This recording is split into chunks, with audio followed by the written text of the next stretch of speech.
Hello, everyone, and welcome to today's live cast. My name is Ryan Culp. I am the Senior Director of Content and Community here with Brand Innovators. Want to take a moment to just say welcome, good evening, good afternoon, hopefully not good night. I don't believe anybody's going to sleep watching this event because we've got an amazing day ahead of us.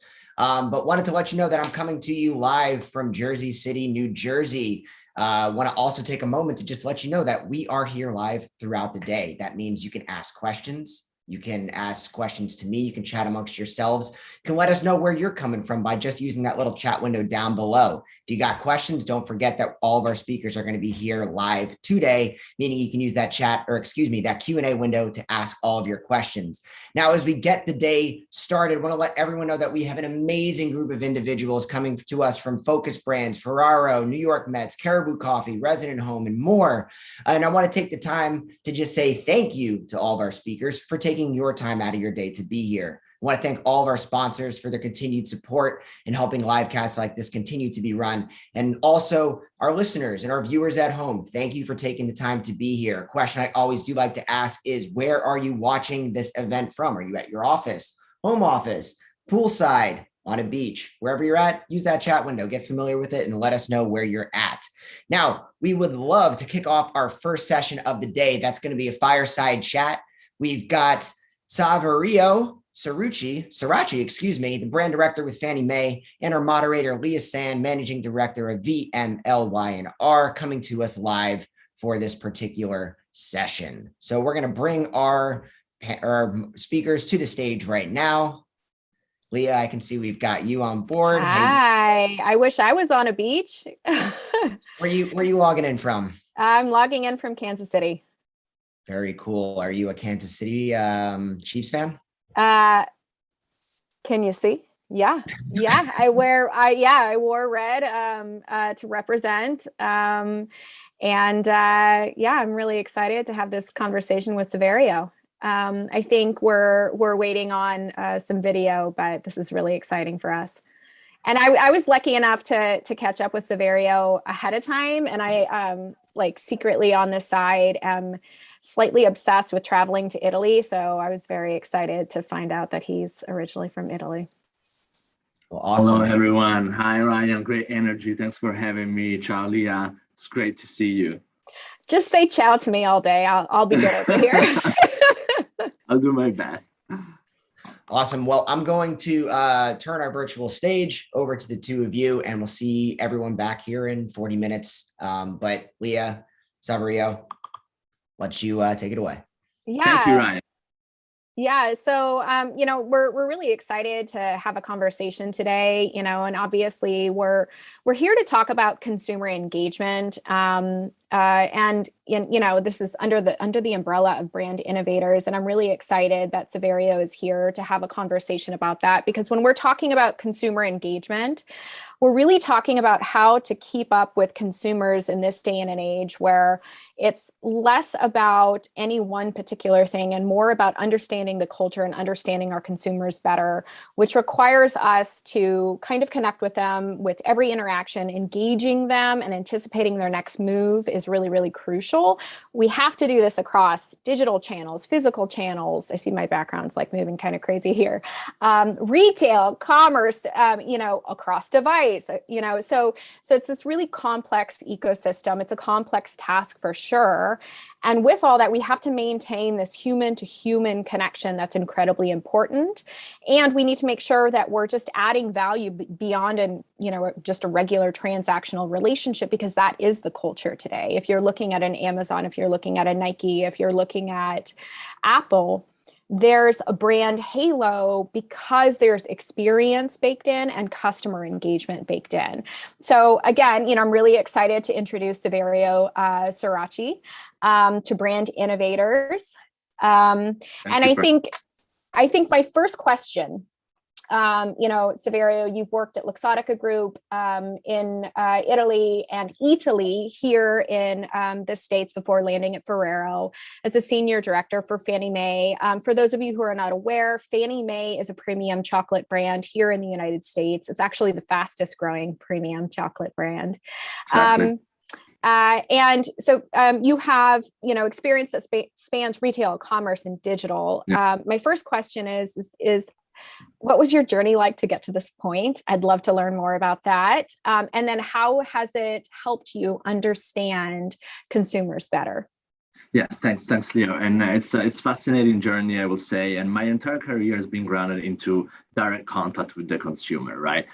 Starting with Luxottica and different retail brands like Sunglass Hut and Oakley, then moving into Italy, this beautiful food ecosystem that brings everything about Italian food to the consumer, and then now with Ferrero. My entire journey has been around being in the store with the consumer, interacting with the consumer. You mentioned a couple of brands such Amazon, Apple, and I think not by chance, because those are brands that started more in an e-commerce environment, but they understand the importance of the direct contact and the experience of the brand in a brick and mortar physical store. And so for that reason, you see them looking into the expansion also in that area. So the entire ecosystem of connection with the consumer through their entire journey is an element that I think has been a key common denominator in my career so far, and I'm excited, in fact, to bring this expertise also within the Ferrero organization. Fannie Mae is, in fact, the only brand in the Ferrero organization that has physical stores. If someone in the audience is from Chicago, they know exactly what I'm talking about, and so. This component is it's something that is very close to the brand as well, and to the common goal of interacting with the final consumer on the different touch points. Yeah, I really like that direct connection between the digital and the physical, and I think it's really interesting that you started in a physical store. Yeah. So you were able to read the cues of every customer that comes in the door and really understand them. And that direct human connection, it seems like it's really important to you. And it probably is crucial to your path in your career. I'm curious to know a little bit more about that. Like what about this direct human connection? What does this mean for consumer engagement at Ferrero? Yeah. And when you think about that, what comes to mind? Yeah, absolutely. So Ferrero in general, it's a group that is obsessed with two things, I would say. One is the quality of the products, because there is an obsession in looking for what is the next thing that is bringing high quality to the consumption habit of our final consumer. But the other component I think that is super important is being capable of observing customer interacting with our product and learning from that everyday interaction, right? So data is important about the consumer, obviously. But I'm a firm believer of the opportunity of observing customer interacting with the product more than asking them necessarily opinion in general about the product itself. So that is the journey at Ferrero, right? And the constant engagement with the final consumer at the point of sales through the different platform, and is helping us crafting also strategies from a marketing perspective that needs to differentiate from country to country. Ferrero is, as you know, an Italian company born and raised in Italy. Very, very. I may be biased. Very rooted in the history of how consumers have been interacting with the specific product. You think about Nutella, you think about Ferrero Rocher, you think about Kinder in general. How the consumer has been interacting with this product back in Europe where everything started, and the focus and obsession was, of course, on European consumer. And the beauty of the journey is also how this company has been capable of fine-tuning the product offer in the United States, for example, by listening to the consumer. I think the journey with Nutella is the most exciting in understanding how the American consumer are interacting with such a beloved brand back in Italy and in Europe, and give it a spin in the way the product is used here in the United States. I think the Americans are loving Nutella at breakfast right now, and it's something that we have learned as a company as well, going into this trajectory of listening to the consumer and understanding what they're looking for. So, it's a combination of being there, being present, listening to your final consumer, understanding what they're going after how they really interact with your product. You may start with an idea of your product that is rooted into what you have done with research and data insights, but then when you put it in front of the consumer, you understand that they maybe have a different spin on the use of that, and you can learn more usage occasion are possible because your consumer are telling you so.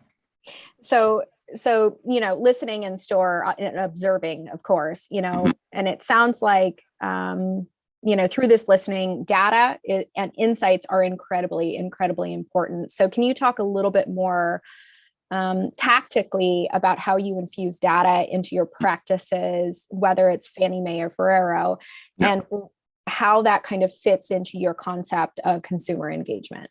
Yes, absolutely. So syndicated data, every one of us, I think, working in the industry is receiving different input from the different platforms that we use, right? And those are very important. Consumption data, trend, consumer trend. Obviously, it's super important for you also to go after the consumer journey, being very attached to that. So those are elements that needs to be obviously part of the everyday activity in managing the different brands. It's clearly important that we give data the right role, but we don't die by being overwhelmed by the amount of data that can be out there, right? That can tell us and drive us into different insights and perspectives. So even by doing market research, I think my firm belief and the belief that we have, of course, at Fannie Mae is I go back to observing the customer interacting with the product and making sure that you connect all the insights and trends that you find from the syndicated data from your own platform and connect the dots with how the consumer are sharing the passion and the different usage occasion. And that's where you can unveil potential trend before those trends are becoming, before you're too late to play with those trends, right? And so it's that constant check-in and with the final consumer that makes honestly a huge difference. Every one of us has access to a huge amount of data, and that could be the standard for everyone. But then it's how you really mix those data with what you know about your consumer and your product is going to make a really big difference. Yeah, and I think you can kind of, for lack of a better term, like data yourself into a hole. Like it can be super overwhelming. And I think the important thing is that we're gleaning insights from it. And I bet, especially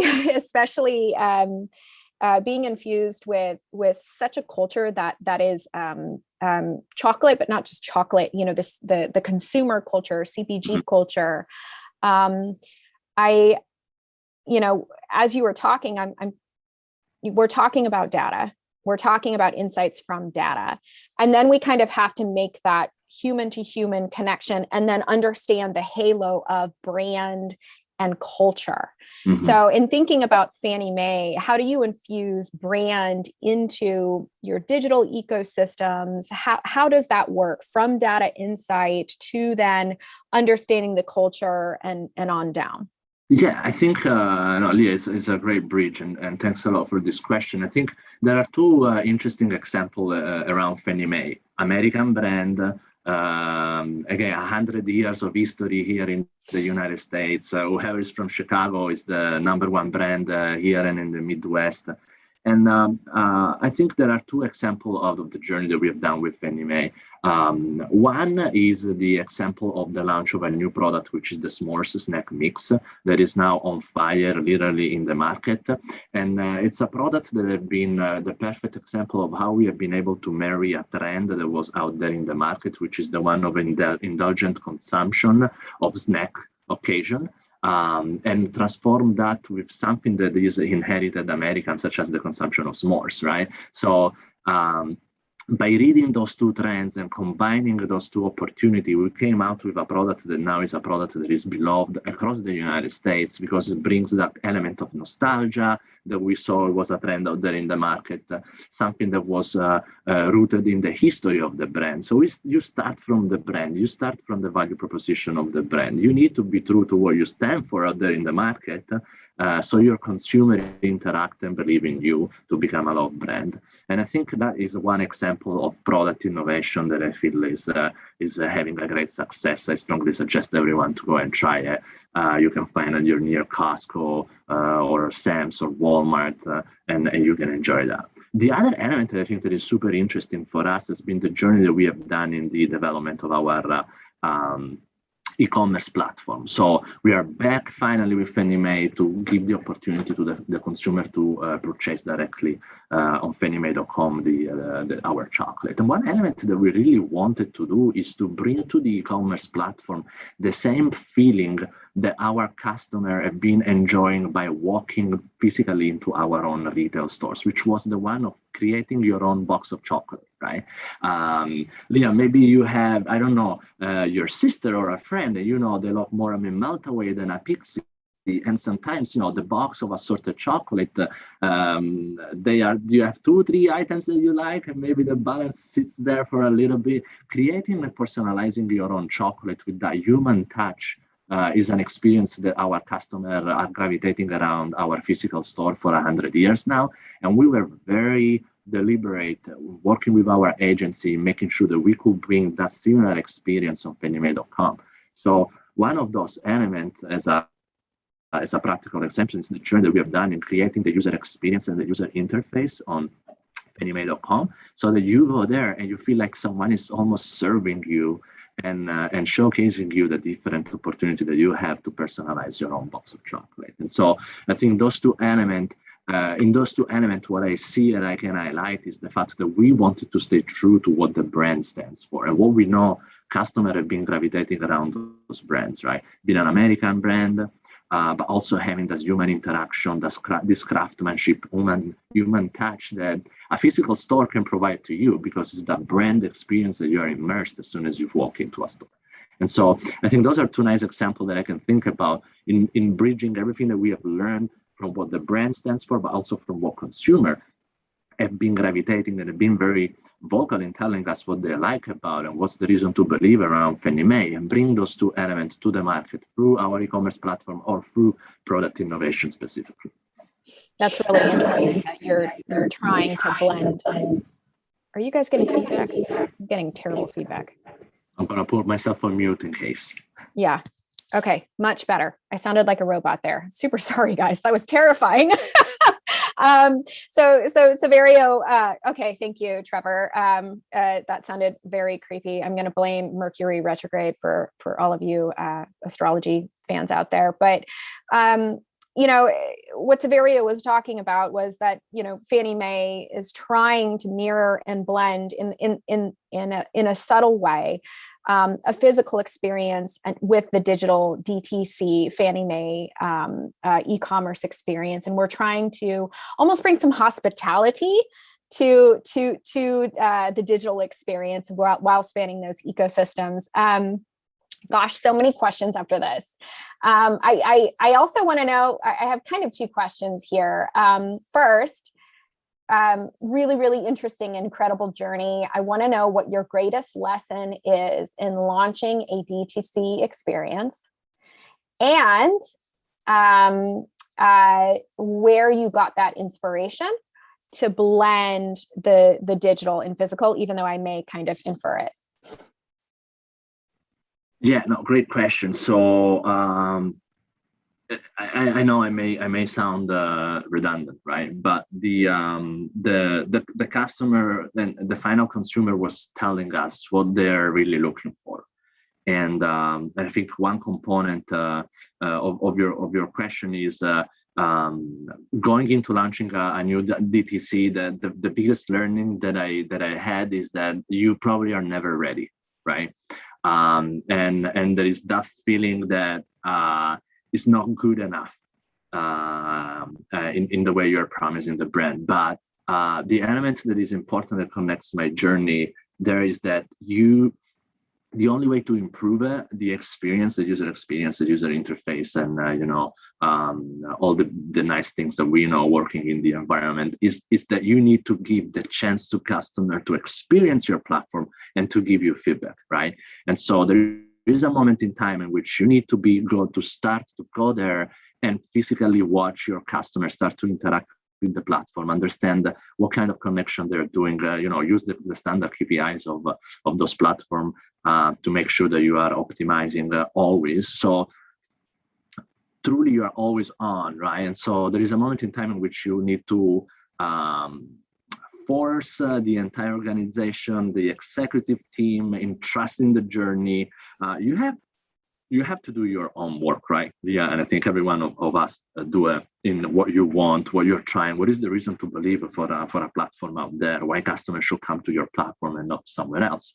But once that journey is done and you have the valuable data with market research, with consumer insight, and your brand has been out there and has been performing well, and you have been listening to your final consumer. It's about the leap of faith. You go out there, the system is ready, the platform is ready, the IT is ready, finance is ready, everyone is ready. You jump, you go, and you start to interact with your consumer. Your consumer are going to tell you immediately what it works, what it doesn't. And so far it's been a fascinating journey. The platform is amazing and everyone is super excited about it. So that's my 2 cents on that journey.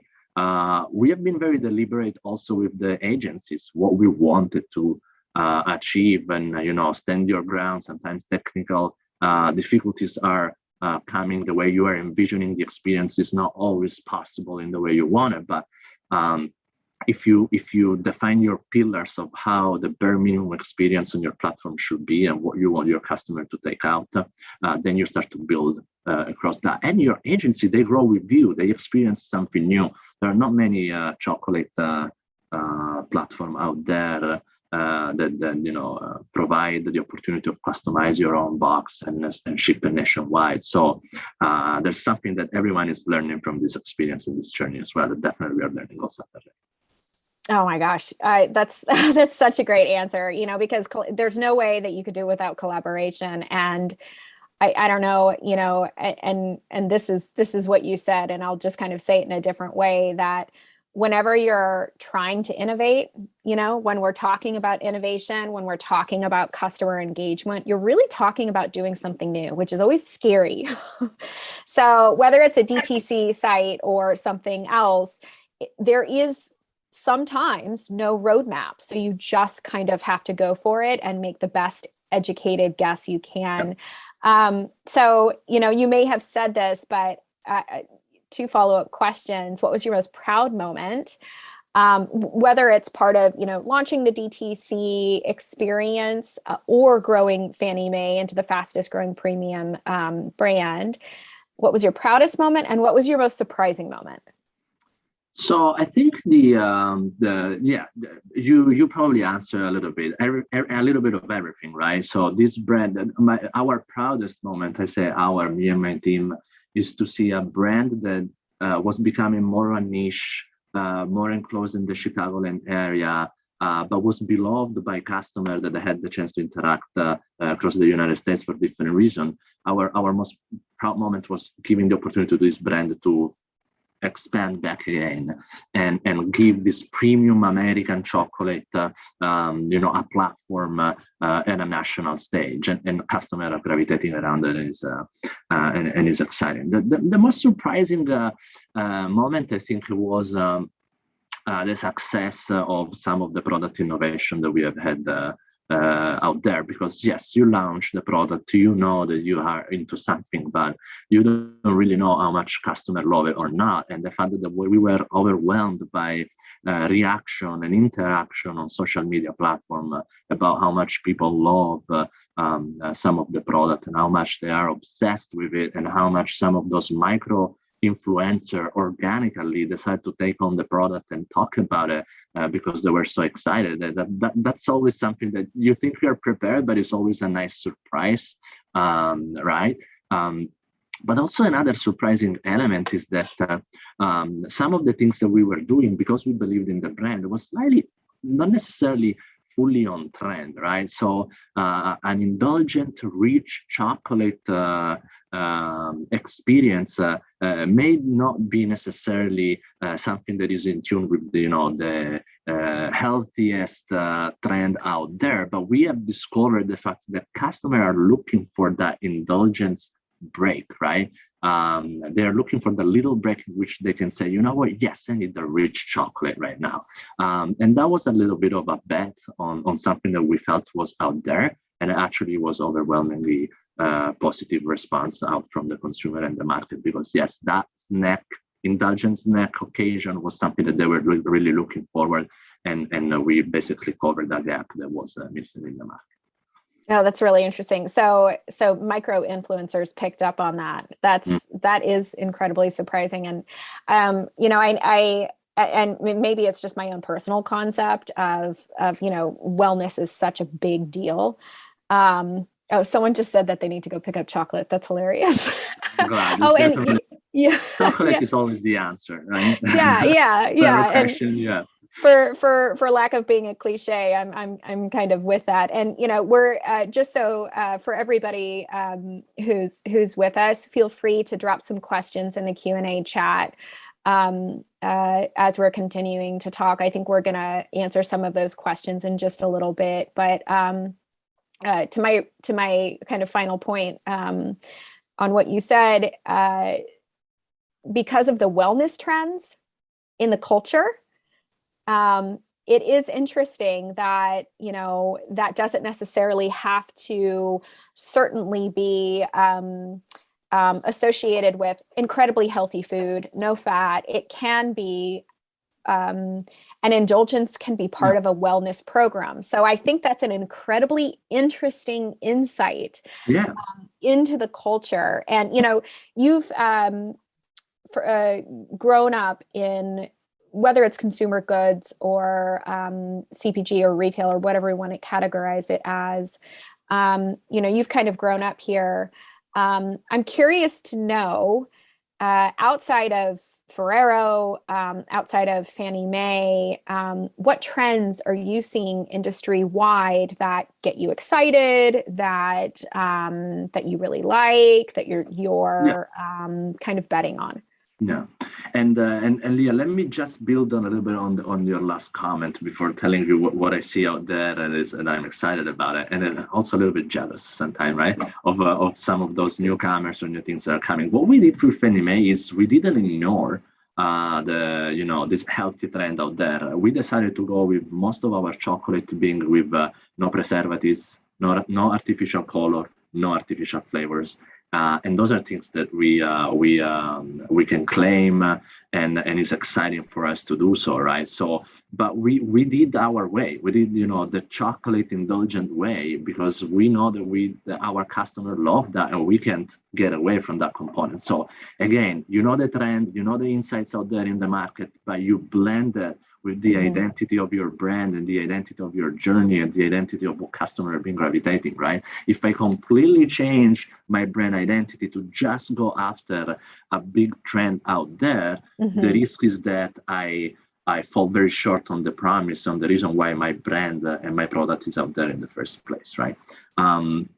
And then on your second question is, the beauty of the CPG environment and even the chocolate industry and confectionery industry is that those newcomers are bringing new ideas to the table, right? And while someone think that they may be too niche, or maybe there's not enough space for that specific product, the matter of fact is that some of those brands are having success because they really know what the customer are looking for, right? And they are almost embedded with those customers, and those customers are becoming ambassador for those brands to start with, right? And then the flywheel effect is there, and it moves. So all those new startup or all those new innovation out there, and sometimes I'm jealous because I would like to be part of that journey as well, right? But that's another element that I like to infuse, and I talk about Fannie Mae as a 100-year-old startup, right? And so because that mindset of always exploring, always putting your best foot forward in innovations that is really embedded in what your consumer is looking for, it's give an energy to the entire organization that is really a boost for creativity. It's a boost for ingenuity. It's a boost for precision in the execution, and it's an exciting component. So there are many brands out there that are doing it right, or I'm really following closely. And one of those is, for example, True Fruit. If you have seen it, this chocolate and robbed fruit, and it's a fun journey that they're doing. I had the chance to talk with their head of marketing as well, and it's one that I really enjoyed talking with. So many newcomers out there with great ideas, and then we watch closely, and we are sure that they're gonna bring lots of good things for the consumer and who loves chocolate in general out there in the US market. Yeah, I'm just so excited that we get to sit down and talk about chocolate and inspiration for 40 minutes during the workday. This is great. Yes, no, it's great. So if you're okay with it, we're going to take some questions from the chat. And I think the first question here is, how involved are either you or Ferrero in the packaging design packaging design of either Fannie Mae or other products? How involved are you in that? And how does that fit in kind of a larger ecosystem? Yeah, I mean, packaging is everything really for us. The capability of, first of all, providing a fantastic unboxing experience. That's how we call it, right? Making sure that the wow effect, that wow moment continues to be there from the moment you take the box in your hands, but also you open the box, you unpack the product, is an element that is key and is at the center of our journey at Ferrero. There's so much that we can do, and we will do, obviously, in that realm. But it's a key element of everything in CPG, specifically in the CPG world, the packaging. So fully involved.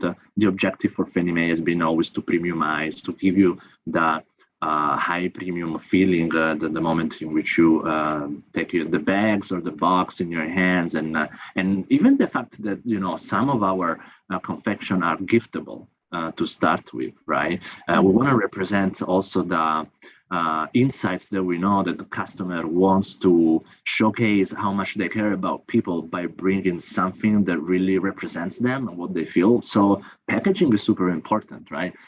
Think about, Leah, you bring something that already from the get-go, it doesn't feel so premium, right? You don't want to be represented by that package that maybe sits on the table of your friends and family for a little bit longer than the moment that you've been spending time with them, because that's your gift to them. So it's not only representing the brand, it's representing you at that moment. So we start from the packaging. Most of the time, we look at the packaging every time. We look at what customers are looking into the packaging to make their final decision about point of purchase, right? And so we are very attentive in making sure that those elements are unique. And one thing that definitely you can see and you can tell is that each and every Ferrero product is uniquely packaged.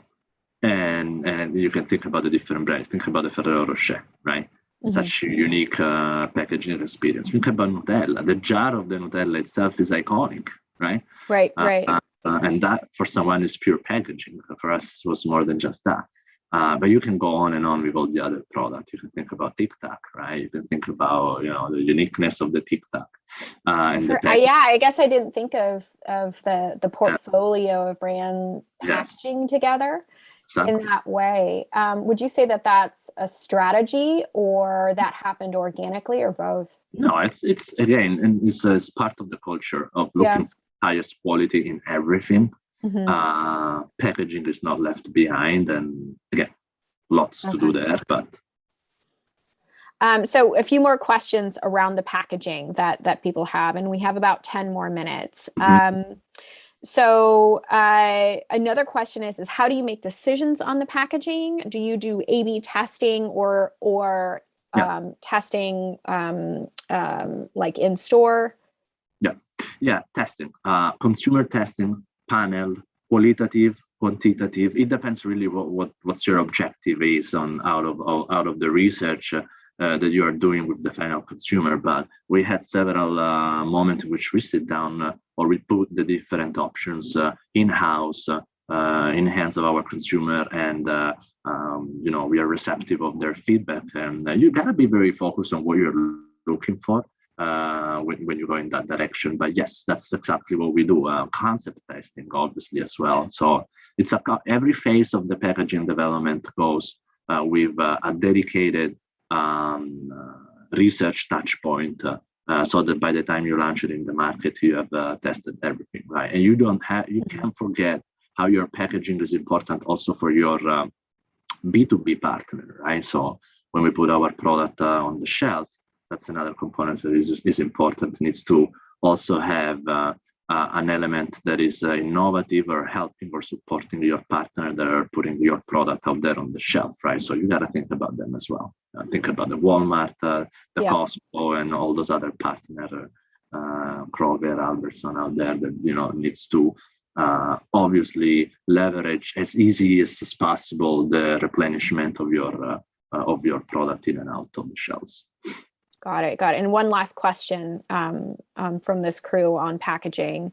Packaging is a hot topic across our group, which is exciting.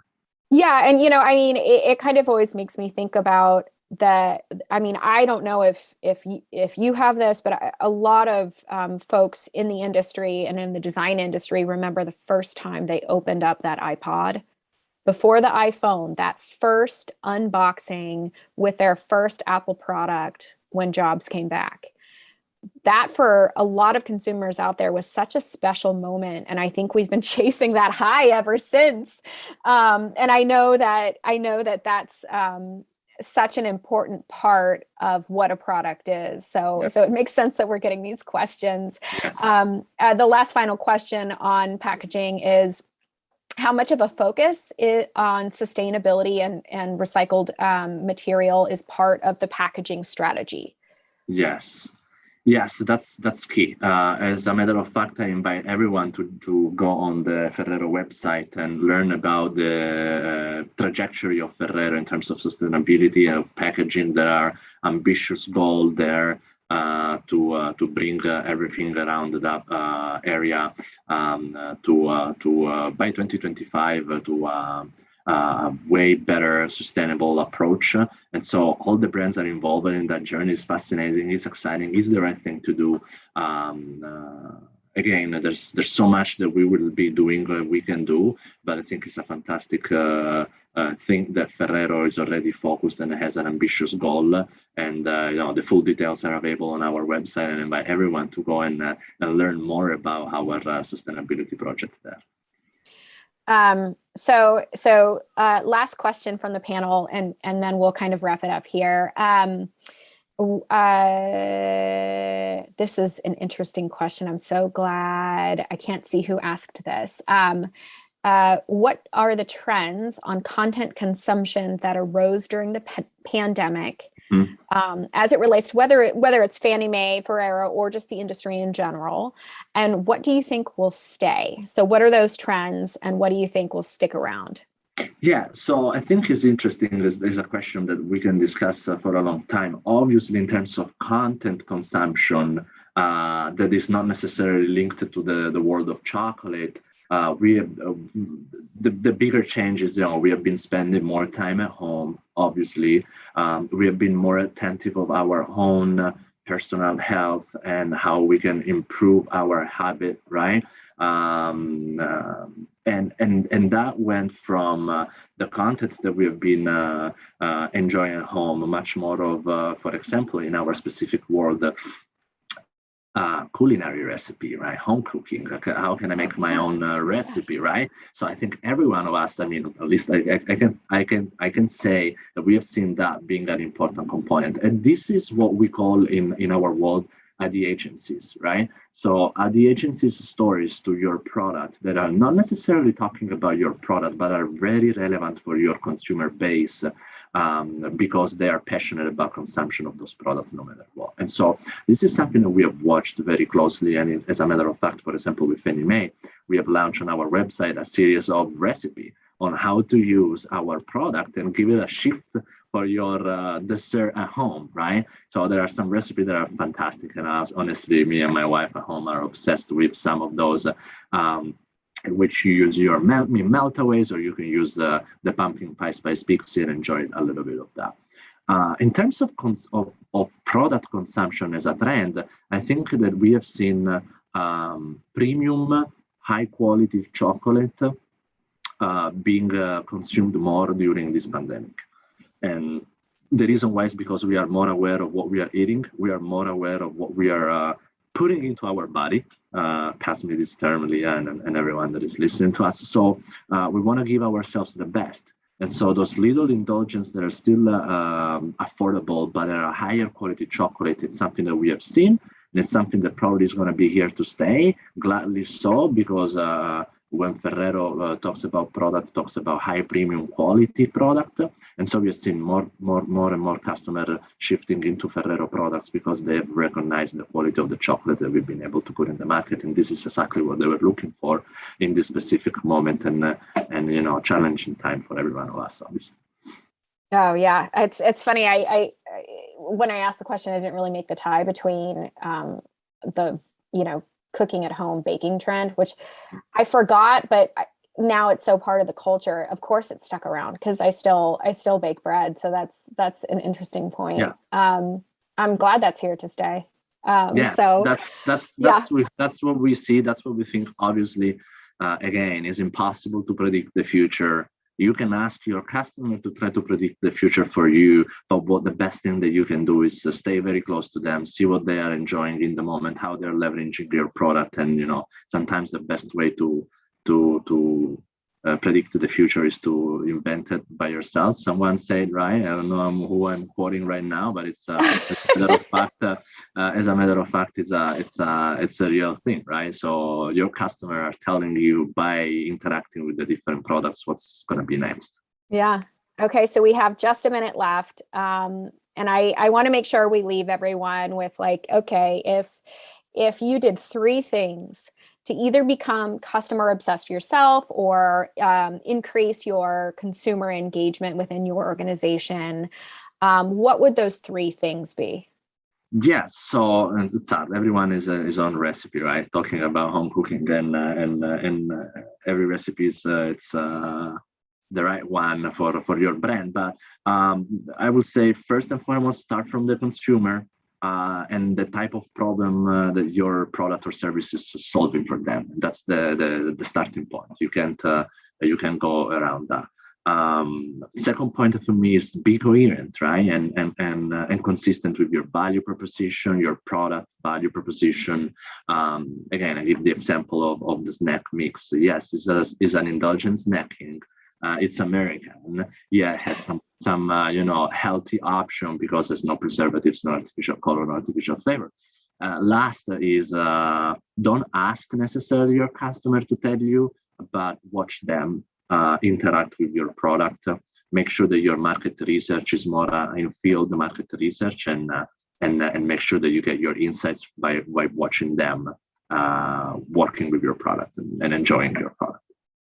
Well, thank you so much for letting me moderate this, Saverio. I really appreciate it. This has been incredibly exciting. You've been fantastic. Thanks a lot for your energy. Great chat with you. Thanks a lot. Anytime. So Ryan, back to you. Yeah.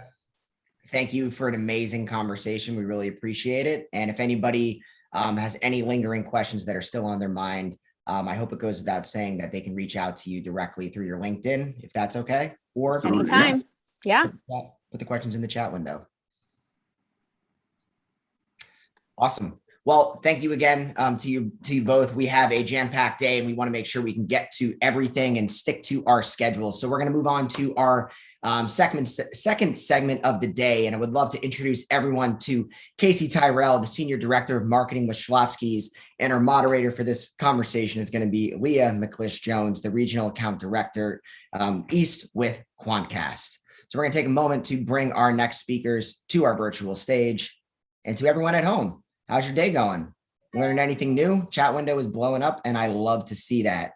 Because, it's one of those things where if you're at a live event, sure, we can talk, we can be face-to-face, but we're here, we're virtual, and we have to do it in this way for the time being. So we've got Leah, we've got Casey. How are you two doing today? We're doing great, Ryan. How about you? I'm doing A-okay. Casey, how about yourself? Doing great. Yeah, happy to be back. Thanks for having me. Absolutely. I know we're thrilled for this segment to begin. So Leah, I would love to turn our conversation over to you. Thank you so much, Ryan. I am honored to be included in this discussion, and thank you again to Brand Innovators for this session. My name, as Ryan mentioned, is Leah Jones. I work at Quantcast as a regional account director. Before we kick things off with this fireside chat, with Casey, I just want to briefly explain who Quantcast is for those people who are not familiar. Quantcast specializes in AI, audience measurement, and programmatic media. We work with marketers, agencies, and publishers and apply our amazing insights to discover new customers, drive incremental growth, and deliver strong business opportunities programmatically. I'm happy to connect with you offline if you want more details. Now, let's get started to our featured guest, Casey Terrell, Senior Director of Marketing of Schlotzsky's Focus Brands. Also, he's the acting CMO across Schlotzsky's, which has over 330 locations across North America. I'm just going to give a brief little background to Casey, as he's a West Point graduate and finance marketing MBA with a career track record of transforming B2C and B2B revenue, visibility, and operations for globally recognized brands in retail, hospitality, restaurants, CPG, and tech sectors. Casey is also currently in a master's program in strategic communications at Columbia University, which is phenomenal. He has strong expertise in digital transformation, digital marketing, advertising, and brand. He's a forward-thinking leader with outstanding interpersonal skills, known for cultivating cross-functional collaboration and fostering cultures that welcome best practices and innovation. Welcome, Casey. I don't think I can live up to that introduction, but thank you, Leah. I'm like, who's that guy? He sounds awesome. That's you. You are awesome. Yeah. So we can kind of kick things off. Casey and I talked a little bit before this, so I'm just going to ask some questions and we'll just have a little bit of fun. So Casey, I guess the fast food industry, as you know, is constantly evolving and changing. How are you staying on top of marketing trends? Yeah, so the first thing really is relying on partners, agency partners especially, and a lot of the brain power in the building. So Focus, we have really good shared services, and so we have creative in the building with PR and comms, but we also rely obviously on our agencies of record. So T3 for the restaurant side, M Booth is our PR agency of record. We're actually bringing on Out-of-Home Button, who's a wonderful partner. So that's always a great way for us to stay on top of things. I think as everybody that's listening can definitely commiserate with that. But also looking outside of just restaurants and hospitality and food and bev. So the Amazons of the world, Google, Facebook, well, maybe not Facebook, but Amazon especially. So it's funny, but a mantra and a brand I used to run before is that Amazon is a wonderful thing because it forces you to really get expertise as an experiential and make your operations that much better. So obviously food and restaurants a little bit different, but still just in general as a marketer, really focusing on the in-store, in-restaurant experience, and really trying to learn from tech and learn from different sectors about what is possible, but knowing that you own the four walls, and that's really where you should compete, because we can use partners, we can use a lot to drive things in, but at the same time with operations and training, if people don't come back, it's because they had a bad experience. So worst thing in the world for marketers to drive in traffic that is unsustainable. But just in general, how we keep in front of trends is really relying on our partners, relying on just, the industry in general, but also really what's working in restaurant, what works in the store, and just trying to just be more collaborative. Yeah, I love hearing that in terms of you saying wanting to be collaborative with your partners, but as well as like prioritizing customer service.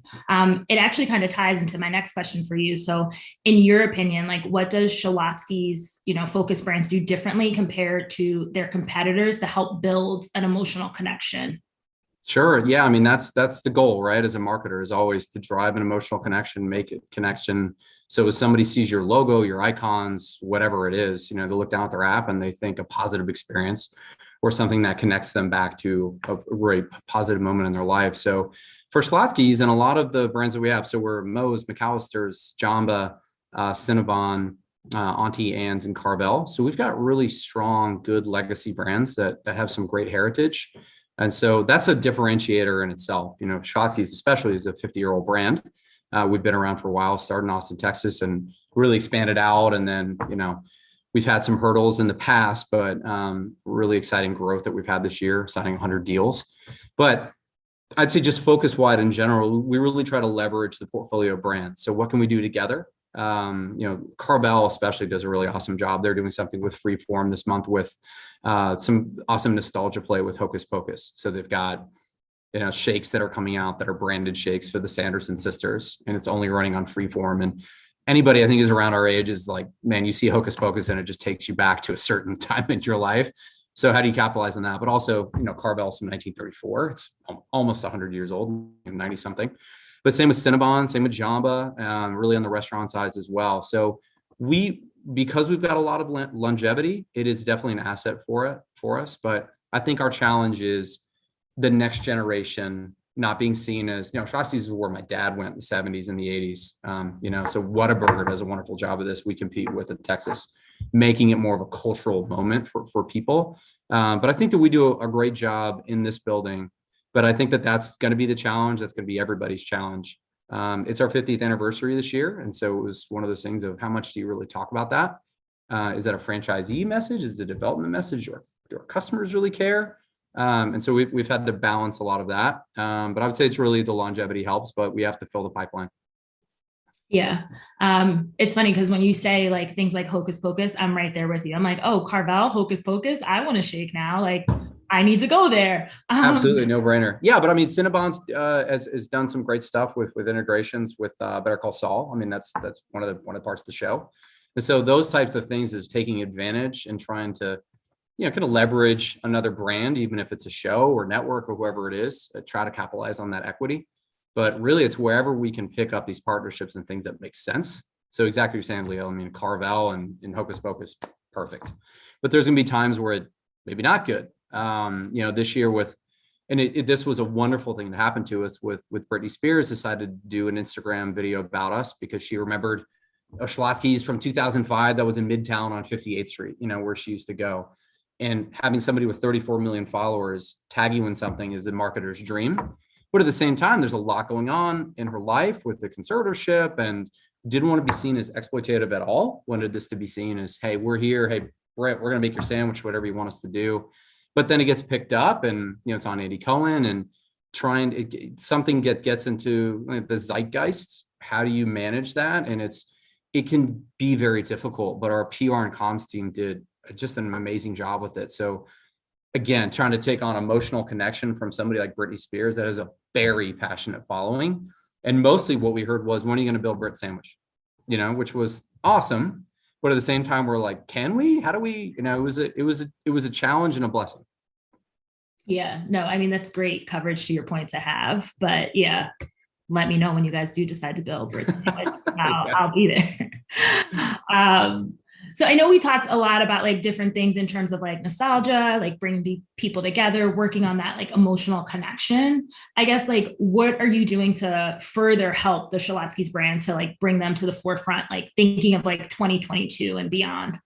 Sure. Yeah. I think that we've taken a lot with, you know, we've got, I mean, I was at Burger King years ago and, you know, it's not the land of $400 million ad funds, right? But we have to be very scrappy like everybody else with what we do with our working dollars and things that break through. So relying on PR a lot, relying on the comms team to really be great brand awareness stewards. But everything really comes down to in-store experience. But to your point, it's about loyalty, it's about digital. How do you integrate all of those things? So very different problem that say an Auntie Anne's would have as opposed to Moe's or us at Schlotzsky's. So different concepts, but still the same. How do I fill the funnel? How do I get people into loyalty, into my apps and my ecosystem? So trying to use DoorDashes of the world. And then how do you get people to maybe not go to DoorDash as much, even though they're a wonderful partner, we still want to fill our funnel. So a lot of the digital roadmap for us is being really customer obsessed, guest obsessed, but talking to them in the way and having an interaction that they want to have. So not everybody's going to order on their phone. I mean, the original convenience play was a drive-through, right? Mm-hmm. But now you can order from your phone, pick it up in the drive-through, come in, whatever you want to do. You can skip the line or not. So for us, it's what is a realistic percentage of sales that I really want to drive into these channels what do we think is possible, but also what does the guest want? What is the experience that they want? Because whatever we do well for them will create that emotional connection, will kind of future proof us a little way. But specifically for 22, what we're doing is, I think, trying to retain that kind of cultural relevance. So we had Brittany this year. We did a great integration with Terry Bradshaw, who is very much a Schlotzsky's customer and was an awesome partner for us. So those types of things, okay, we'll fill the funnel with these cultural moments. And then once you get in, it's app, it's digital, it's what everybody else is trying to figure out and crack that code. But that's really what we're leaning hard into. No, that's super great to hear, especially as, you just plan for the future as well. I know you briefly mentioned like different initiatives and like tapping into, like digital, as well as like just partnerships you have, even with like DoorDash, things like that. I guess, like, how are you measuring success across like different initiatives for the different Schlotzsky's, and as well as like focus brands in general? Sure. I mean, I think every food and bev company, even CPG coming from AB InBev, it's engagement. So it's customer data and engagement. So now first, it's always going to be traffic and sales. I mean, that just kind of goes without saying, but getting into the engagement side, especially on customer lifetime value and being able to segment out your guests and say, all right, Leah only comes twice a year. She responded well to this message, to this promotion, this offer. Maybe this isn't what she wants to see, or, she's got kids and we don't really do anything for kids. So it's more understanding the guest and really what's important to you and personalization. So consumer engagement just in general is something everybody's trying to crack and figure out, but it really is really living by the value of, we know about Leah, she comes in and she's this type of a guest, and we're going to interact with her in the way that she wants to. I mean, easier said than done, but a lot of it takes the back end, a lot of tech roadmaps and digital transformation that really never ends. Because who saw TikTok coming? Who saw that type of engagement coming? I mean, you should have. I mean, we knew there will be another one in a year or 2 or 3 years or whatever. But it's always having that mindset of the sprints are never done. Yeah, I think that's a really good point. Like, things are always changing, especially when you bring up things like TikTok. Like, I used to love, like, even leveraging like the Snapchat before then, and now TikTok, and like just consumer engagement is really important, to your point. You talked a lot about like building relationships with people too, right? And the importance of building that relationship for, the Leahs or the Caseys of the world that have children or don't. Mm-hmm. I guess, how are you helping customers like build that long-term relationship? I know we talked about like personalization, but can you also like highlight like another campaign or initiative that you've done recently where you saw like engagement increase? I know we talked about Brittany and like Hocus Pocus, but yeah. Sure. Yeah. I mean, that's really the challenge every day is this, we're going through 22 planning like everybody else. What are these campaigns that we're going to do next year that are going to resonate and actually, talk to our guests the way they want to? But the biggest thing obviously is on the push-pull side. So, previous marketing was pushed down, previous channels of, this is my message. This is what I want you to hear and know about us. Whereas, this obviously nowadays it's a pull. So consumers have a lot of power, especially social, Yelp, everything else, especially on the restaurants and food and beverage side. What you say can really impact a brand and change the way we think. So how we're trying to get more personalization or engagement with, a specific example, we'll do campaigns that are geared towards a buyer persona that we know, that's based on data and research. Who's our core guest? Who comes in? And I think every brand tries to do that. Some brands, I think, kind of lie to themselves about who they want to come in as opposed to who reality is. And maybe that's okay. Goose Island at ABI, we had bars in London and all over the world. And, the Goose Island brand specifically wanted a 25 to 35-year-old that was into craft beer and was kind of an explorer archetype in these things. And we could show them who actually came into the bar, in Shoreditch in London. It was a 45-year-old guy that had just gotten off work and wanted to kind of be in a cool spot. So being able to show them that data and say, I know this is your aspirational demo, but this is who is probably actually buying and who's coming in. That data is extremely powerful. So it wasn't that it was replaced. The brand team was able to say, all right, now I have more information. I have more data. Data rules. Data is king. But is that person coming in because of my aspirational target? because I do these spots and creative and engagements and social stuff that's for a 30-year-old who's, you know, a mountain biker or something.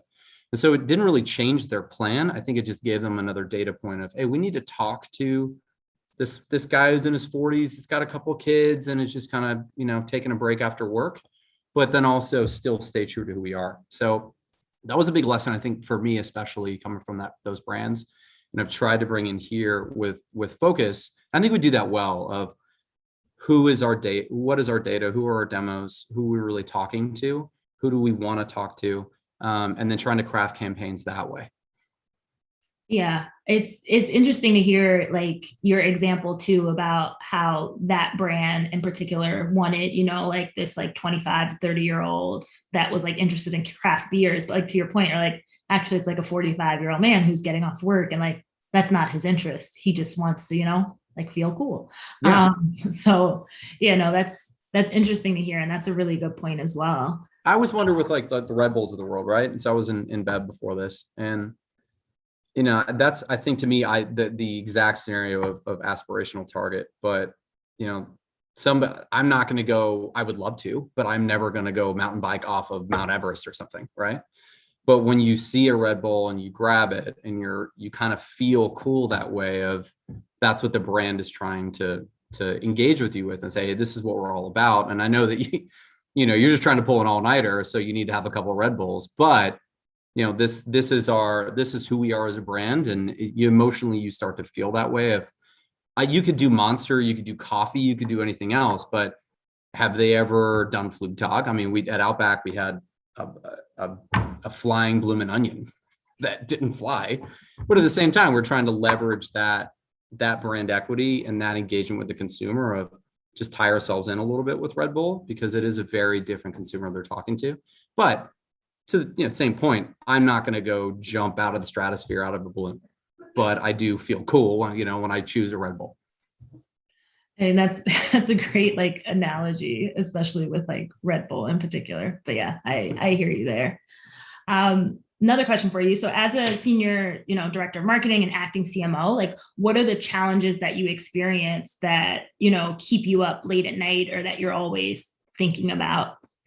Yeah. So the acting is no longer. So we actually have brought, so Nicole DeBose came over from Carbell and is our CMO now. So I'm really, my challenge now is just how do I get her up to speed as quickly as possible and really be, I would say in the Army, like a good XO, good executive officer, kind of right hand, knowing that we've built a lot and done a ton over the last 7-8 months. But Nicole's going to come in and really lead us in a direction. So that to me kind of keeps me up to make sure that, we've got a good team and we know we do, right? Because for us, it is all about people. Everybody always says that, but it really is. So we've brought in a really good team. We had a lot of turnover on the marketing side that we really stabilized and had a wonderful team. But that to me, it is the team getting what they need? Is my loyalty manager, does she have a path to move up and do the things that she wants to do? And so really that development side is something I always really try to worry about. And Nicole's in the same vein. So she's such an awesome fit here.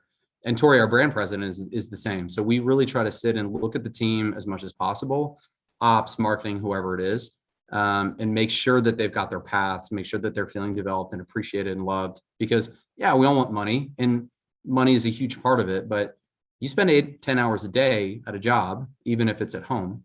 And so feeling appreciated and also feeling that you're valued and your work actually means something is something that we really try to focus on. But specifically on the marketing side, knowing that we've got, call them aces in their places, right? And the right people here, where do we resonate? Because we don't want to go backwards. We don't want to go back to being kind of forgotten as a brand because we did a lot of awesome work this year to put the flag down. Hey, Schlotzsky's used to have 800 locations and now we've got 330 plus. But we're back and we've put this aggressive timeline in that we've signed 100 deals, all these things. So as a marketer, knowing that we've got a franchise system, is the team focused commercially? Are we going to do things that make sense for the business?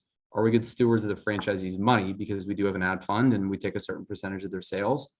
So do all of these things make sense? And are we being a good really partner to make sure that we can grow, be best in class, all of those things? So kind of a lot, but it's more of, are we doing the right things as a marketing team to stay relevant and never become Kmart? Mhm. And then also, do the team feel it? Do they feel motivated and appreciated?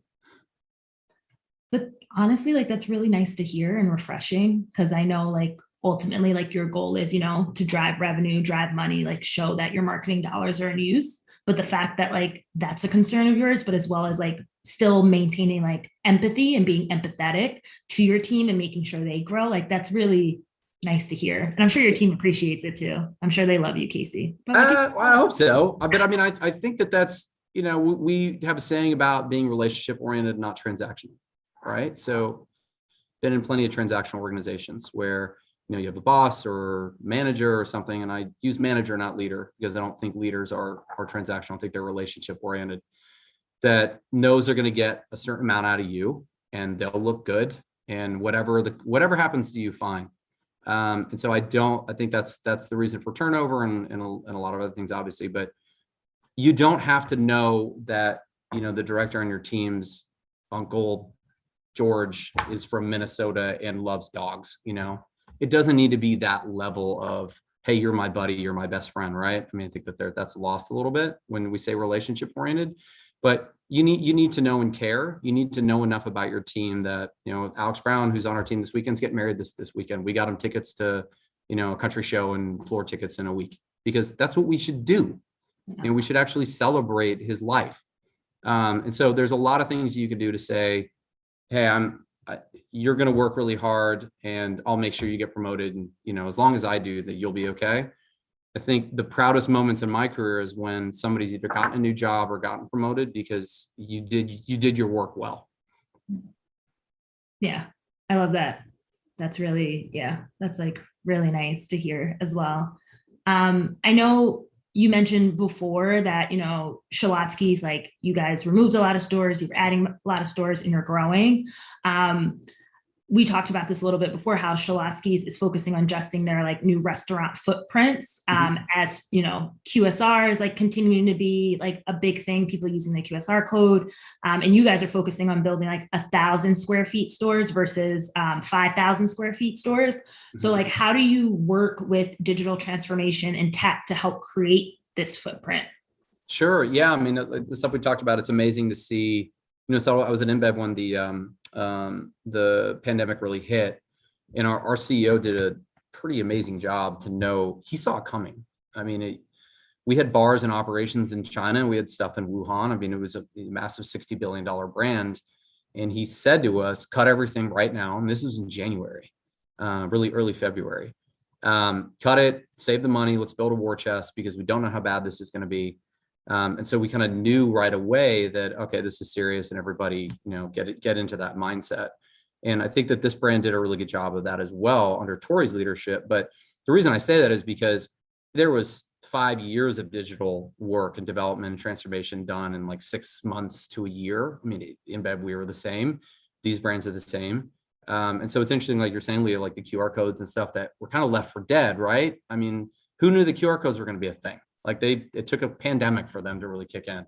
But specifically on us with the footprints, it really caused us to lean into we really are QSR. We have drive-throughs. We are healthier. We don't have fryers. We don't do fried things other than the, bag chips, but there is, higher quality proteins, sandwiches, pizzas, that kind of thing. We're, I think, one of the only brands you can get a pizza through the drive-through. But that piece of information of, this is what's happening during COVID. We need to respond to guests and what they're doing. Drive-throughs really became king, and digital kind of became king. And so that was a big thing for us of, yes, we'll still have dine-in, but we're going to really cull down our square footage and make the kitchens and the lines and the drive-throughs really as efficient as possible. So the prototypes that we have, they're a lot smaller to what you're saying, is double drive-throughs on both sides. And a lot of it is just the tech reality of third-party delivery, pickup, first party with us, through our app and loyalty is not ever going to go away. We're not going back to what it was before. So how do we take advantage of that and push forward on the construction, design, build side? So for us, we've rolled out a couple of these prototypes and signed a lot of deals, but faster payoff for the franchisee, higher volume that comes through because it's a little bit easier, but you still don't want to lose that guest experience of people can come in, they can sit down and eat and dine. But it was for us really leaning into what the data is telling us, what tech and trends are telling us, that, you know, third party, first party really are a big share of your revenue and your growth. And we need to lean into that and not just be, hey, we're going to do dine-ins and that's the future. Yeah, one, I think it's super interesting to hear how like your CEO like saw it coming beforehand, just based on like the pandemic, based on the trends and like where you guys had spaces. But I also feel like it's really neat to hear that like you have this footprint and you have those like two driveways, you know, drive-throughs on like both sides where you see people are like engaging. And I guess like question for you too, as the world, we're still in a pandemic, right? Like, Yep. and I guess as the world is like adapting to this new way of life, adjusting, reopening, whatever phrase people want to use these days, do you feel like that might change in any way of your setup, or like how you're engaging with customers? I think it's the idea of future proofing. I mean, it's impossible, right? But that's what the goal should always be of, how do you future proof your concept, restaurants, bars, whatever it is. And when I say future proof, really what I've learned over that time is that it's more about your process. How quick are you to adapt? How quick can you do things and make things happen, and having more of that agile mindset. So a lot of companies talk about agile, but agile is all about getting stuff out and seeing if it breaks and then fixing it when it's out there. Not, oh, it's perfect, now I can release this. So having more of that mindset. But you're right, we're still in the middle of a pandemic. I mean, another example is Chipotle had a neurovirus. You could call it kind of a brand pandemic, right? I mean, they had these, and it was their fault, but they stood up and took it and improved all of their systems. So they were already doing things. I have a really good friend who's at Chipotle, and you know, they already did a lot of the having things individually bagged and safety checked and all of these things because they had gone through the stress test of the norovirus outbreak in the restaurants. So when coronavirus hit, they were ready. Their stock price shot through the roof. I mean, everything, their digital orders doubled. I mean, it was crazy. So those types of things of building the roof when the sun is out, you know, or even taking advantage of crisis and saying, this broke the system, we're going to build back better.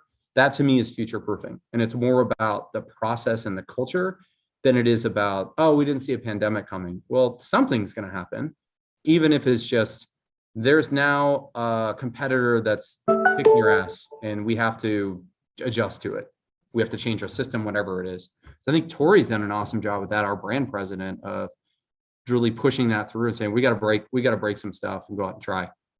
So we're in the middle of a pandemic, but it's really competitive out there. There's a lot of concepts and people fighting for share of wallet. And so the pandemic is just a symptom of just the broader trend, I'd say.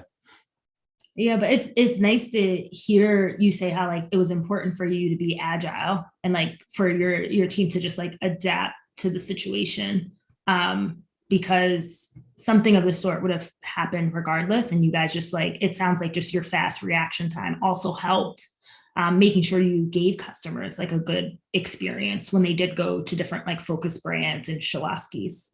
Sure. Yeah. I mean, I think it's good here. It's really grounded in data. And I think a lot of the good leading brands really try to center any decision really in data, especially the big ones. But how you get it is another question. So through surveys and really interaction with the guest. But at the same time, I mean, you've got to be able to gather it first and have it reliable, because everyone wants to have data guided decisions. I mean, I would hope. But if you aren't getting it in a good way where it's really reliable, can you trust it? I think what we tried to do here is cut out the subjectivity as much as possible of, hey, let's ask our guest stuff. You know, we want to do things at dinner. So will you even come here for dinner? What products do you want? That kind of thing. How was your experience? So setting up those kind of funnels of data and data collection and information is very important, because without it, you really can't trust your source. Yeah, no, I completely agree with you, Casey. Definitely on the same page there. I know we're at a 9-minute warning now, so just going to open it up to questions. If anyone has any questions for Casey that they would like to put in the chat. I'm not the chocolate guy, but I feel like maybe I have something.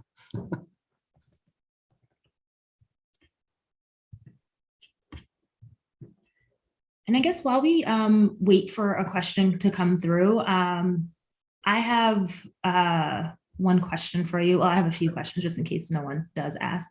I guess you talked about it a little bit, but also feel free, I guess, like if you can just reiterate again, what has changed the most about your job as a marketer in the last year? It didn't really change for me, but I think for people, for the marketing in general, is the value of teams, right?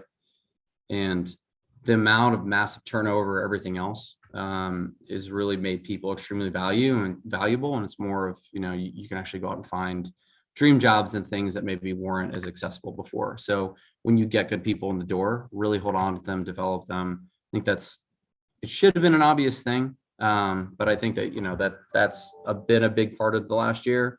But also I would say that the importance of just tech in general. And I've done a few digital transformations and been on that side. And it really took something like COVID for it to become a commercial priority, as opposed to kind of like oh, that's cool, we'll do those things. We'll see how many people order through the app. Yeah, we got to have one because, Pret Sweetgreen have one. So, and that's where I get my coffee. So that hard-earned lesson, I think just what we've been trying to say in the marketing, comms, and PR side of this is the way of the world, this is what's coming. It's good that it's been evangelized out in the organizations, but also just becoming way more commercially oriented, and not being seen as any type of a cost center. So one of the first things to get cut, you look at some of the comms things and marketing people and all that, especially in our point right now, you can't even fill the restaurants with workers. It's hard to find team members, but showing the value that we have, even through something like a pandemic, that we can pivot and shift and grow the business and change up the sales channels, has been a huge deal. No, that's great. We have a question from Brittany Shook. She said, do you have any upcoming initiatives around personalization and acquiring zero-party data? Yeah, we do. I mean, that's a big focus, I'd say, for focus for this year and for next year. There's more to come on that because I don't want to give away our plans, but it's absolutely vital for us. So absolutely that, especially in the zero-party data side, it's very interesting. But we are trying to do whatever we can to make sure that we engage with our guests, and it's not just seen as data capture of, hey, give us your information and then we're going to send you a bunch of coupons. It's more of trying to tailor the experience and personalize what we can do. I think that's where we have to really rely on partners, because there's a lot of knowledge in the building, but there's also, having a really good partner that really knows a certain space really well, obviously is a huge benefit for us. And there's a lot of things going on. So trying to do personalization as much as possible. I think restaurants is a little bit easier because you can do things like, hey, design and build your own stuff. What meal do you want? And it gets a little bit hard on the operations side, but I think that's a lot of where we're going is in-store experience, especially, and it's kind of funny because it's like Burger King, have it your way, but to the extreme of I'm going to build a meal or build something or an experience exactly how I want it, and you expect it to be delivered to you at this time, at this moment. So we have a lot going. I wish I could answer a little bit better, but just kind of keep an eye out.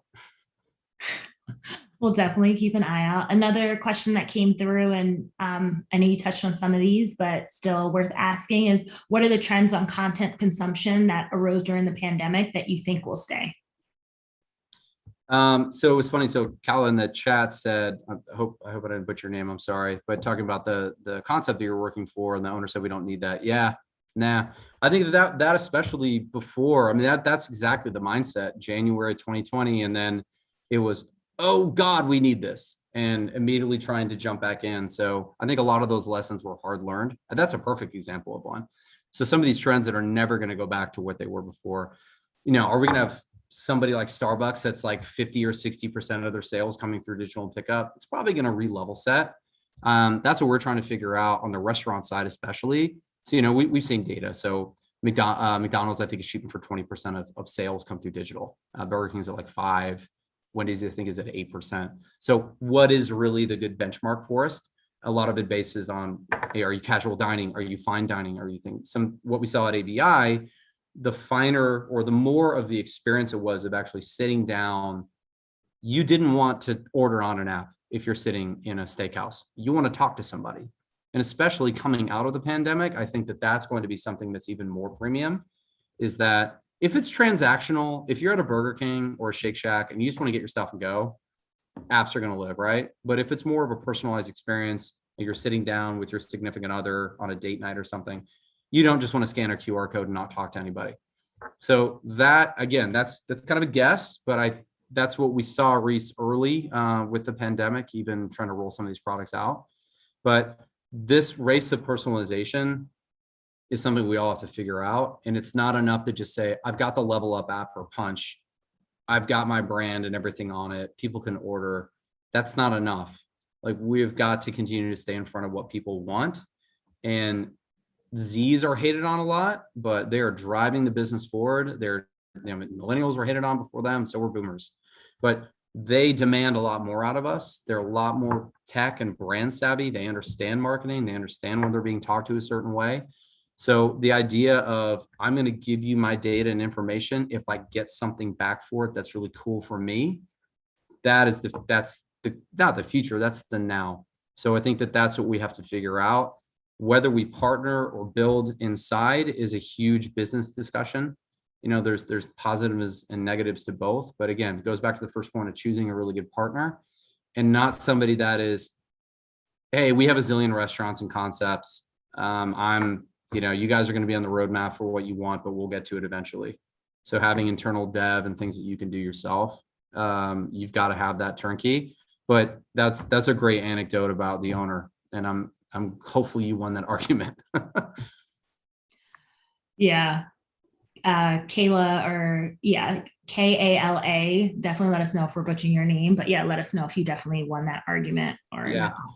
I know we have just about 1 minute left, Casey. I guess last question for you. What's one piece of advice that you would just like to share with us, just based on your overall experience around consumer engagement, past 2021, whichever? Yeah, I mean, be in it with your people, especially if you're a leader, if you're a manager with people. Let them feel valued, and the best way that you can do that is by being in it with them. So picking up some of the workload wherever you can. Nobody wants an emperor as a boss, right? That's just dictating what you should do.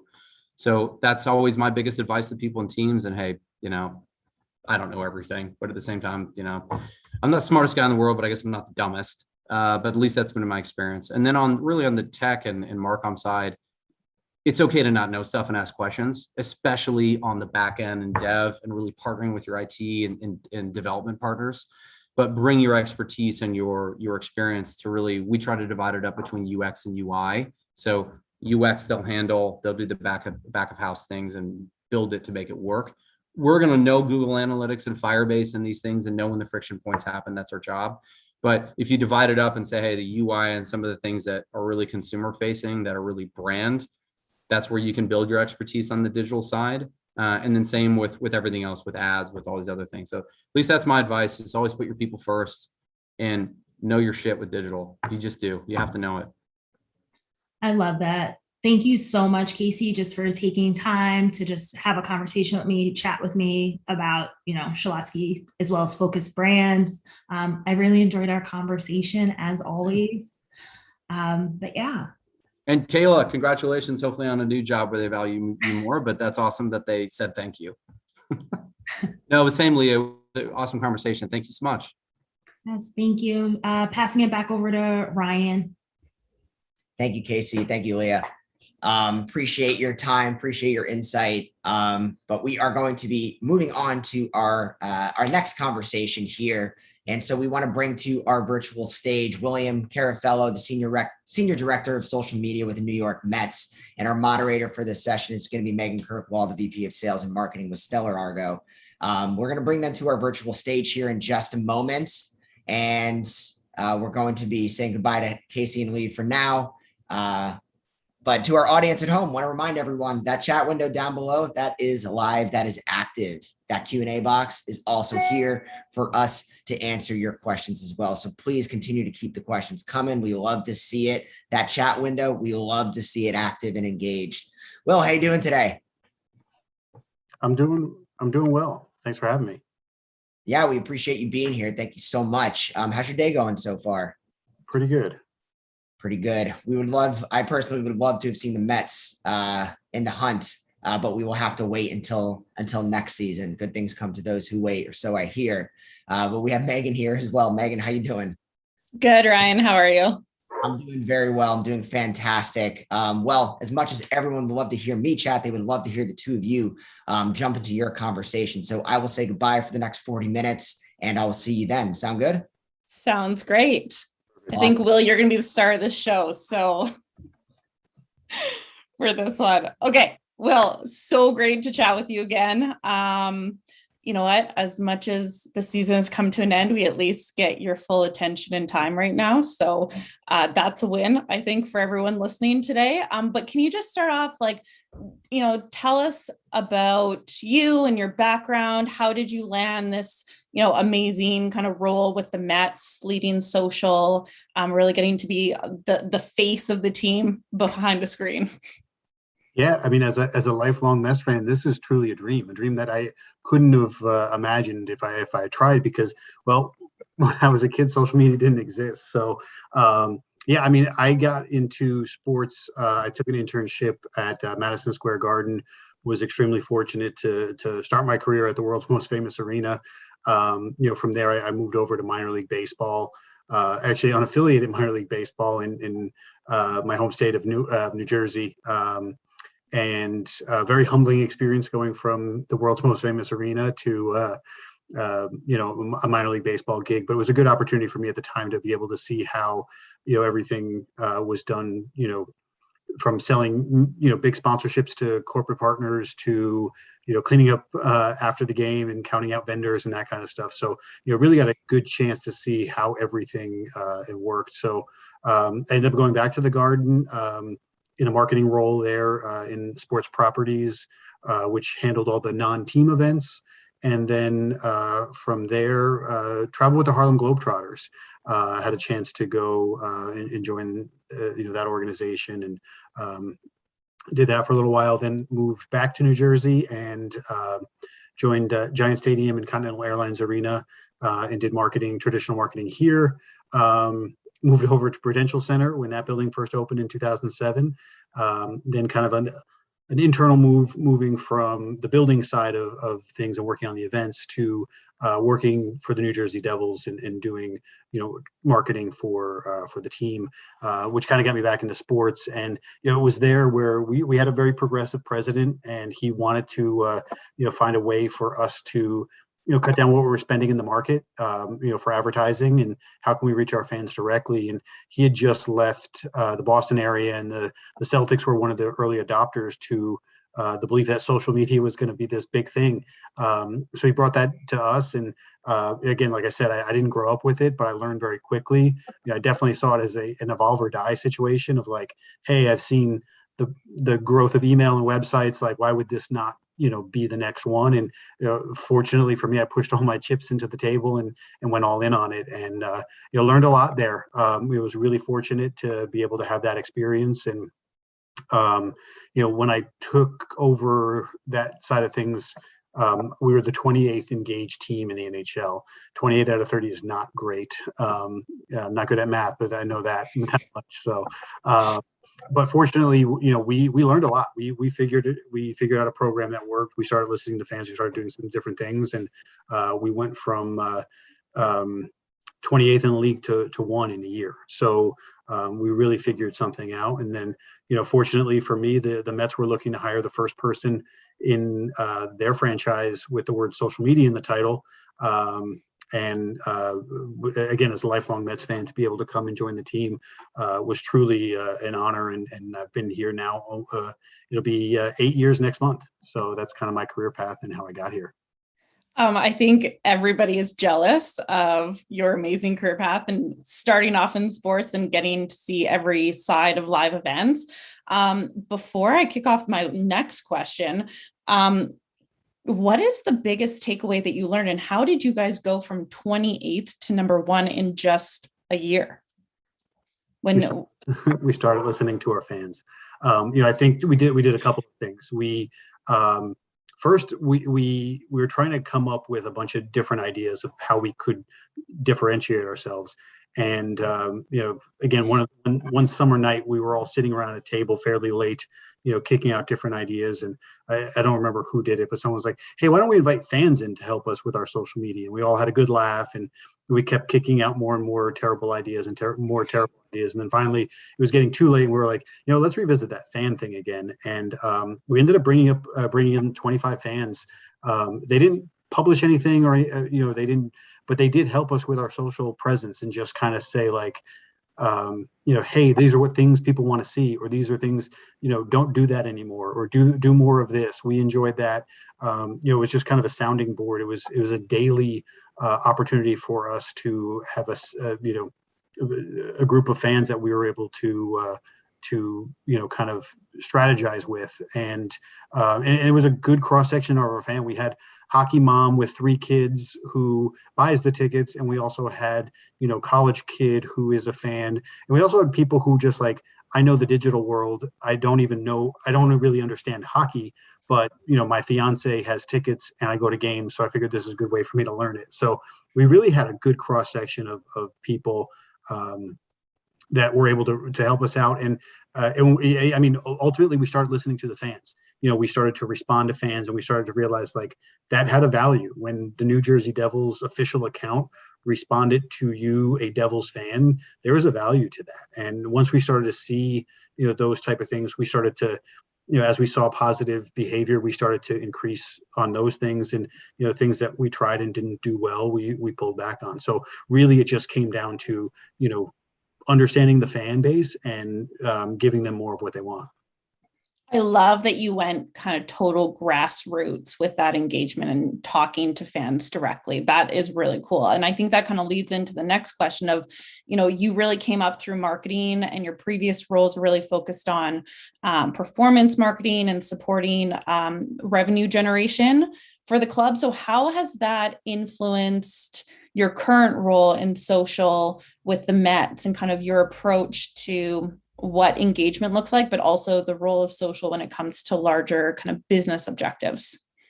Yeah, absolutely. I think it's what has made me probably more valuable to the organization in this role. Just, I think social media gets to be the Rodney Dangerfield of departments. We don't really get that kind of respect. People don't really fully understand. It's a new department. It's a new job title for a lot of places. Whereas like finance and marketing have always existed in these organizations. So I think having that understanding that what my boss and what my boss's boss is going to expect and what's going to translate well for them. I can't just say, hey, we want to make really cool content. I have to back that up and say, here's the business reason why I want to make really cool content. Here's why it's going to help us in the long run, sell tickets and get people into the ballpark. So yeah, I think I had 10 years of experience before social media even existed. So I think that was a huge opportunity for me to take what I'd learned previously and be able to, parlay that into this new digital realm. Nice. And I think like touching on, what are the things that you guys do that, helps drive the business. When we were talking before, you're talking about having some key ROI metrics that kind of you have to balance between the revenue generation side, but then also growing engagement, increasing your reach. How do you balance that? Like what's kind of your take on, okay, we're being maybe a little bit too salesy, or, we're not supporting the revenue generation side enough. How do you balance that? And then how do you measure that kind of success on social and what it looks like for the Mets? Yeah, I think that's constantly the hard thing for me to balance, is like what the organization wants and then what the fans want. Again, I would say social media first and foremost is a community in which fans look to engage with both us and each other. They're not necessarily trying to be sold. If we have a good deal and we have a good offer for them, they would be into it. But yeah, I think it is kind of balancing. And I think one of the things that's super undervalued is being self-aware. If we know the team is playing well, we probably don't want to dial up sales messaging. We probably want to be, conscious of that. At the same time, we still have a business to run here, and we've got to do our part as well. So it's a tough thing to balance, because we obviously have numbers we're trying to hit internally, and we want to get people out to the ballpark, but we don't want to seem tone deaf when we lost a game poorly. It was a more one-sided game, and then all of a sudden we're like, hey, come on out to the ballpark. fans are not going to rush to buy those tickets because, of the current situation. So, we'll definitely, do our best to, keep both sides happy because, again, it's what we're here to do, as well as, we don't want to be disloyal to our fans. We want them to know that we're in this as well. I mean, it's funny how many negative comments we'll get after a loss, and it's like, not think that, do you think we're excited about this? Like we're just in it maybe even more than you are, because we obviously have to read the comments. So yeah, I mean, it's something that's tough for us to do, but we've got a pretty good formula, and we've I think our team internally kind of understands, hey, probably not the best time for this, but just know that we're trying to reach goals, and we're going to need your help at some point. That's nice. I love what you said about being self-aware and not being tone deaf, especially based on how the team is playing. How do you ever take it personally in a past life and, doing some social media? I remember just taking it so personally that I'm like, I wasn't on the field. Like I couldn't influence this. I'm sorry. Do you, any advice or anything you'd say to somebody, a little bit more green who's just getting into the social media game, and how not to take things personally? Yeah, no, it's hard. I will say it definitely took a toll on me early on. Those first couple of years here, I definitely, internalized a lot of that, and finally, had mentioned it to HR, and they were like, no, like this is a real thing. So, as much as I didn't want to seem like a wimp, it's very hard to, because again, I think that the hard part is like everyone gets to hide behind their keyboards and, say whatever it is.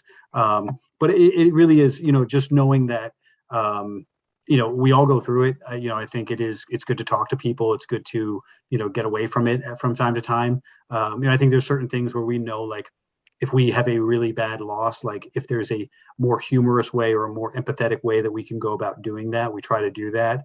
I think it's important. And I think the more we speak directly to our fans, the better those situations are. Again, I highly encourage people who are struggling with that to, definitely, talk to the right people on that, because it really does. I mean, it can affect you, and it can affect your work. And I'm very fortunate. I have an amazing job, and I have an amazing opportunity to be able to, engage and talk as the New York Mets with our team. So yeah, I mean, it's definitely a challenge from time to time, but I think also to know too, like, the people that are doing this probably aren't necessarily in the best mindset as well. So, just know that your mental health is probably worth more.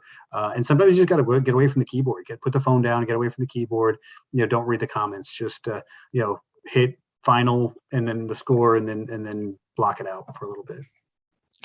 It must be hard running social to unplug and put your phone down. But, sports has some of the most passionate fans in the world. We all know that. We were just talking about how emotional people get, if the team loses. But it's been especially challenging, for the whole world in the past 18 months, but sports especially. How has your team approached the role of social media, and how have you guys maybe adjusted how you connect with your fans during this time? Yeah, I mean, going back a year and a half from now, thinking about that time, it was uncharted territory for us and everyone. We didn't know. We were kind of in the same boat. I think everyone was. We were a little bit scared. We were a little bit confused. We didn't know what to do. And I think it took us a little bit of time, but we were able to kind of reset everything. And I think one of the things that really was important for us was we threw everything out. All of the things that we said, like, oh, we've never done this before, or we shouldn't do this. Those were now back on the table. So, I think what the whole pandemic has caused us to do is to be a little bit more creative. And, I think our team did a phenomenal job of doing a bunch of different things. And, we were able to engage with our fans in different ways that we wouldn't have normally done. So I think, that span of time, we saw our creativity, we saw our ability to execute some different things, stuff that we're still doing and utilizing now. So on that, when we were talking earlier this week, you had a really great example of using your alumni in some of the more in-person, what would have been historically, in-person alumni events with your fans, and really, embracing technology and running that virtually. Do you want to kind of walk everyone through, that alumni engagement, and how you guys were able to, an example of how you guys kind of tried new things? Yeah, absolutely. I mean, I think we have traditionally done a lot of stuff with our alumni, but we usually get them out to a game, and we used to do in-person videos with them, interview videos.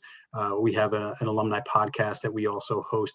Again, all that stuff happened in person, and I think pre-pandemic, we very rarely got people on the phone and or got people on Zoom. And then all of a sudden it was like, well, we're Zoom meeting, like, why can't we do this? And we were able to bring,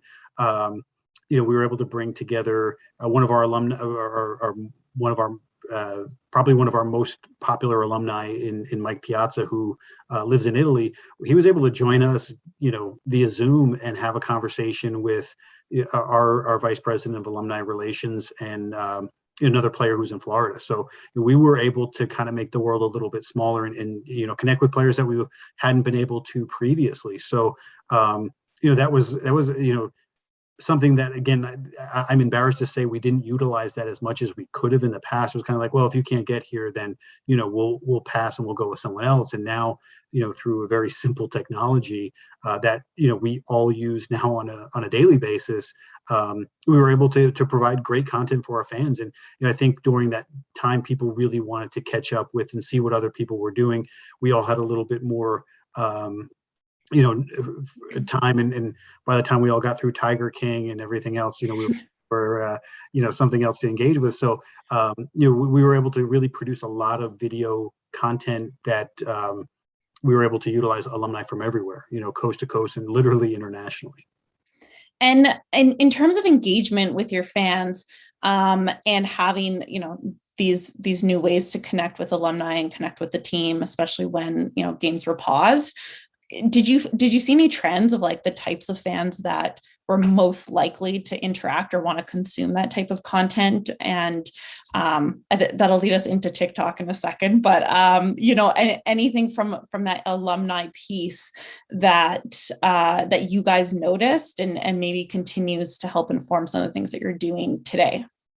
Yeah, I mean, I think first and foremost, it was kind of like, let's utilize all of our resources. I think we had been underutilizing different things. And so I think that was a key thing. But obviously, there's a number of social platforms that the Mets are on and that we're updating on a regular basis. And, again, like for longer form content, it's YouTube. We know that we have an older fan base on our Facebook. Twitter's kind of the last of the real-time stuff, so that for more updates and that kind of stuff. So we utilize each of our platforms in that sense to kind of fill the holes. And obviously you alluded to it, but like TikTok is one of the things that kind of really emerged over the last year or so. And we jumped on, and we've had a phenomenal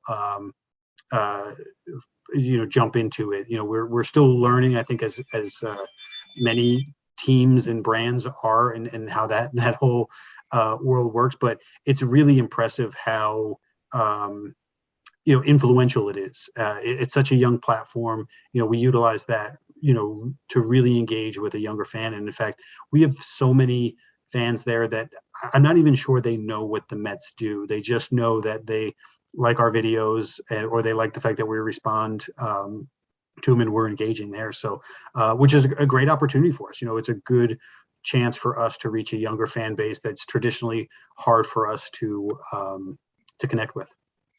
I want to dig into what you said about responding to fans, because that seems like it's carried you through to your time from the Devils to now with the Mets. And it's really about having that like one-to-one connection with your fans. And I think, you have a cool story about, commenting on a young fan's kind of TikTok story and how that person kind of totally blew up.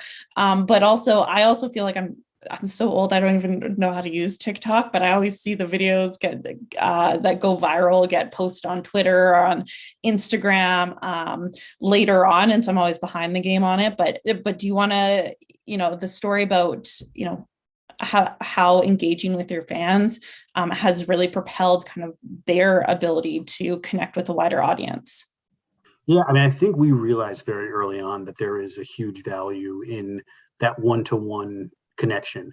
The unfortunate part is the cost of it is significant because you can't replace it, you can't automate it. It genuinely is a person responding to another person. We'll do it frequently on Twitter. We're trying to get better at all of our platforms because again, it is one of those things where at first Twitter was kind of like the place where people expect you to respond. But now, like jumping in comments on Instagram and especially TikTok. TikTok has been huge for that personal interaction, which again, from a time, standpoint, it's challenging, but at the same time too, it's extremely valuable. So yeah, I mean, we had a funny scenario where we've changed our TikTok bio to say, at us, we'll respond. And, people take us up on that all the time. And, a fan had done that, we had responded, hello. And they created a funny TikTok around it where it's somebody speaking and then they get cut off and it says hello, but then our comment pops up. And it was a very simple video, but it just resonated with people and it took off. And, this fan actually they were not even a Mets fan. I think they really just tested the waters to see if we were true to our word and that we would respond. And we did, and they created this video. And then, within a very short period of time, they had a few million views and they were getting a ton of new followers. And then all of a sudden they started to like blow up on TikTok and they were TikTok famous. And, it was funny because they had created a video afterwards of like, I can't remember which team. I think they might be a fan of the Orioles or the Nationals or some other team. And they had said like, oh, when your team is playing the team who made you famous, and they'd created content around it. So it's really funny how something like that resonates. And, I think TikTok more than any other platform has really provided the opportunity for people to go from 0 to 60 really quickly and become influencers and be able to, just with creating funny and or viral content. Well, and also requires, a lot of, I guess, a thought on your team's part about what are the channels that we need to reach to reach that younger audience, but then also knowing what's cool. So you don't get on TikTok and you're just another boomer. And so how do you kind of make sure that you're keeping up to date or your team's keeping up to date on like what's cool, what is kind of the thing to jump on? And just about, we're getting older. I hate to admit it, but how do you keep kind of up to date on all the trends and what's going on with the younger generations? The truth is you probably can't. I think one of the things that we've done to try to combat that is, everyone on our team has an equal seat at the table. So again, we have some people who've recently graduated college and they will come to me with ideas and I will say, I have no clue why this is a thing. And I think one of the hardest things in my role is to be able to say, this is not for me. This is going to resonate with a fan base or a group of people who are, much younger than I am. And to kind of let that control go. So I think, I always encourage everyone on our team to bring up ideas for all of our platforms, even copy, the copy that goes with a video or the video itself or the photo, like, are there certain things that they notice that I wouldn't have noticed or vice versa? So, I think we've created an environment where everyone feels pretty comfortable with contributing. And I think it's really important, to do that. Again, pre-COVID, we used to have once a month where we call it our millennial meeting, but we would let anyone, come and share their ideas for social. I think the hard part is social media is very subjective.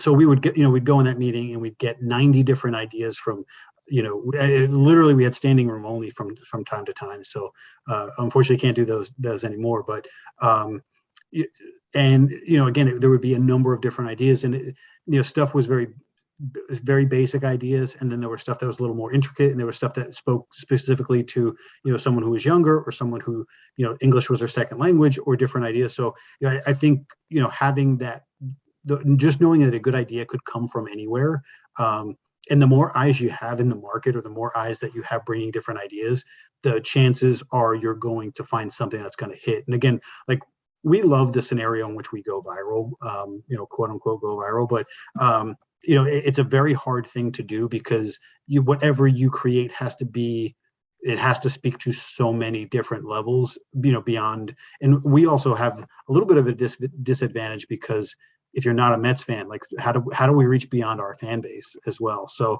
I think it is just, knowing that a good idea could come from anywhere, and having a bunch of people, feel comfortable to bring those ideas to you, and listening and actually executing on those. It's one thing to say, like, yeah, tell us what's cool and popular, and we'll go out and do it.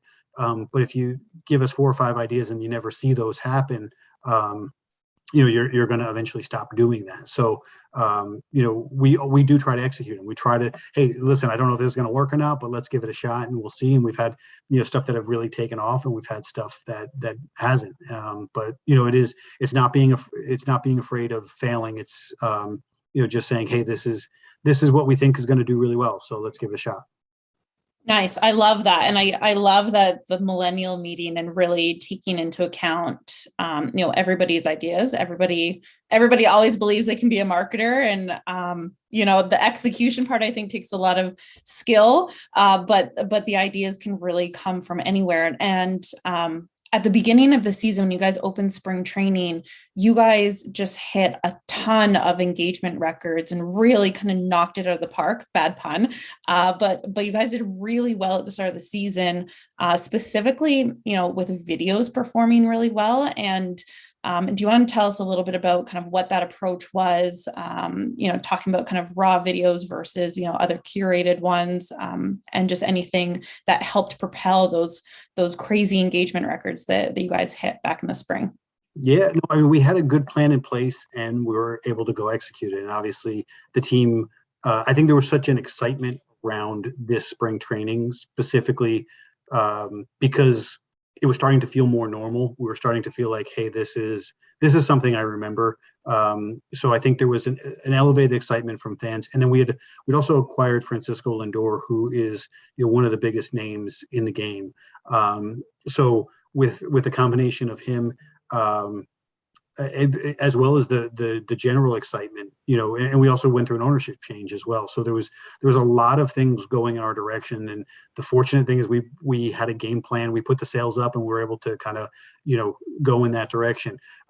We utilize a number of different things. And I think one of the, again, from a social standpoint, I think one of the undervalued assets in social media is timing. You could have a subpar video that is timed very, very well, that all of a sudden takes off. I'm a firm believer in that good content will find a way to live. But if you can couple that with, and we, we're all over the place down there, and we're shooting stuff with cell phones, we're shooting stuff with DSLRs. We have, our productions team who are producing, phenomenal 4D, like tremendous,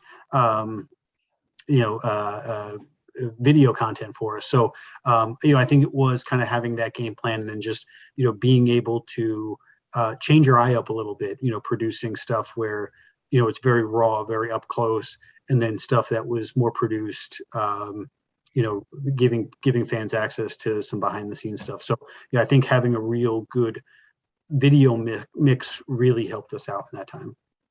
Nice. And I love what you said about, having a really good plan in place, because I feel like sometimes people just think, who aren't in the social media marketing space, they just think these things just happen. You just think of something and then you tweet it out, or you post it on Instagram.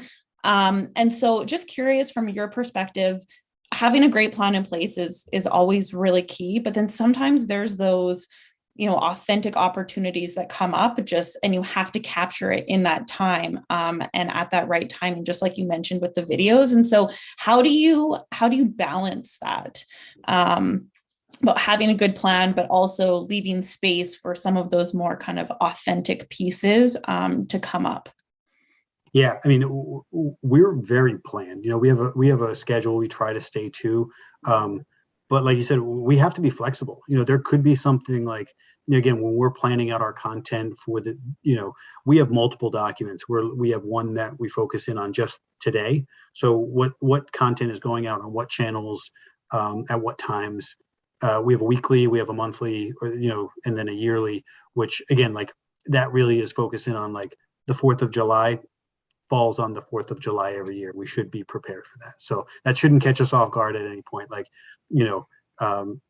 David Wright's birthday is the same day every year. Like those things shouldn't surprise us. So, but from a more granular level, when we're looking at our daily content, like we'll go ahead and plan that. And then if something pops up, news breaks, situation happens, something, funny or amazing happens during BP, we've got to be quick to decide, hey, we have something scheduled for 5:30, but there's something better now. So let's bag that, let's move things around.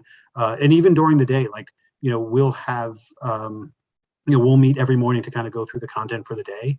And, there'll be certain things where it's like, hey, we were going to, post this around this time, but, something popped up the unfortunate part is there are also scenarios where, we don't want to get too far ahead of ourselves in that, like, if there is a tragedy or something, we don't want to post some funny, photo on Instagram when, there's something bigger happening around the world. So, the biggest thing that we do is we have a game plan. We're very structured, but we're flexible. If there's better content or better opportunities, we've got to be able to react quickly and make those adjustments in order to capitalize on those, because I still feel very strongly that timing is really everything on social.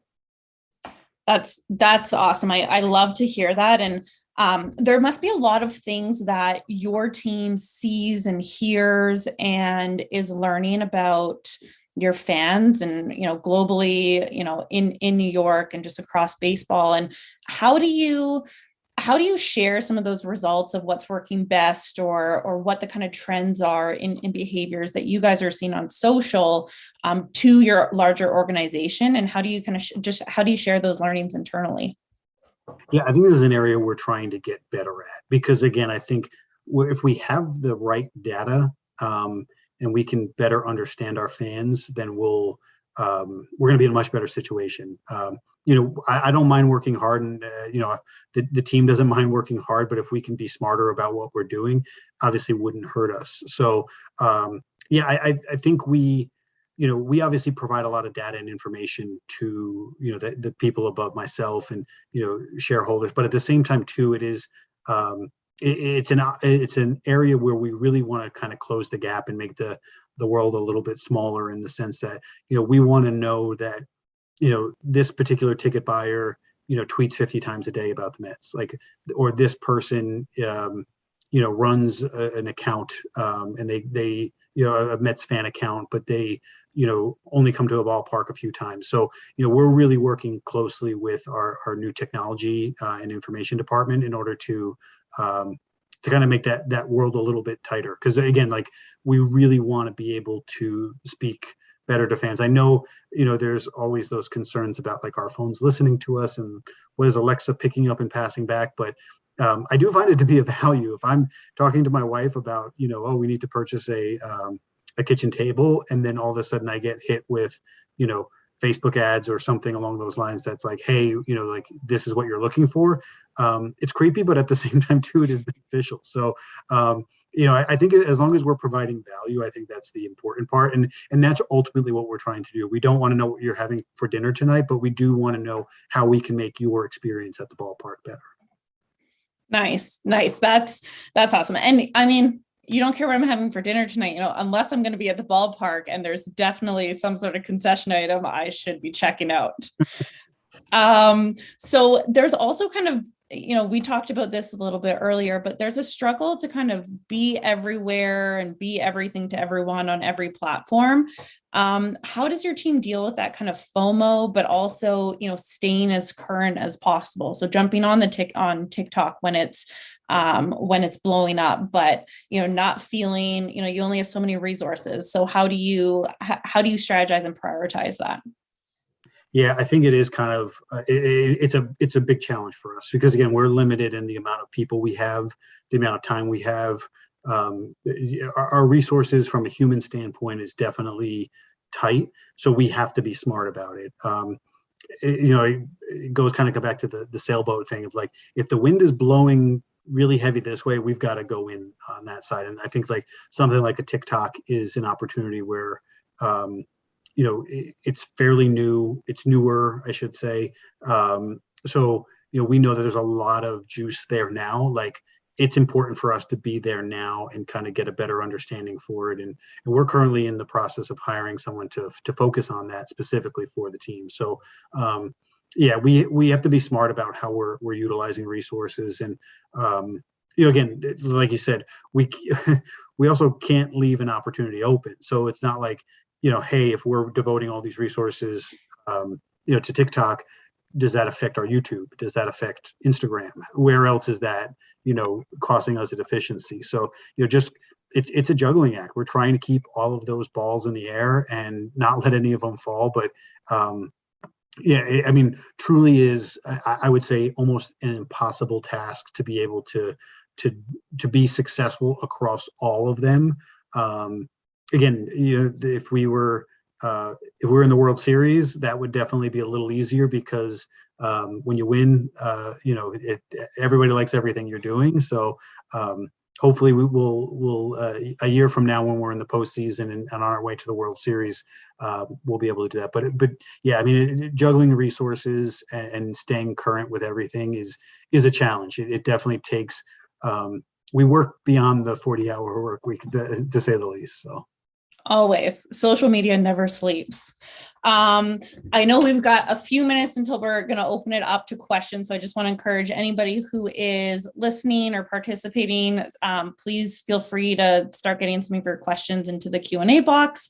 But while we give people time to do that, Will, the role of social media has really evolved. And like you mentioned at the top of our conversation, it didn't exist 10 years ago. And it continues to evolve faster and faster. And so what new skills would somebody, working in social media need to have now to help them really contribute to the overall organizational strategy and kind of leadership of their organization that, maybe wasn't something that was considered, when social first came out? I would say be an insomniac, like sleep. This is the job for you. No, I think, the role has significantly changed in the way we develop content. Traditionally, we had either, waited for the beat writer to write something or, hope our team photographer, got good photos from the night before and we'd share them. Now that's changed completely. We're doing a lot of that stuff ourselves. We're doing it different. I won't say that we're better or worse in any, particular category, but, as far as we have someone from our staff and MLB provides a few live content creators who, focus in on getting photos and video.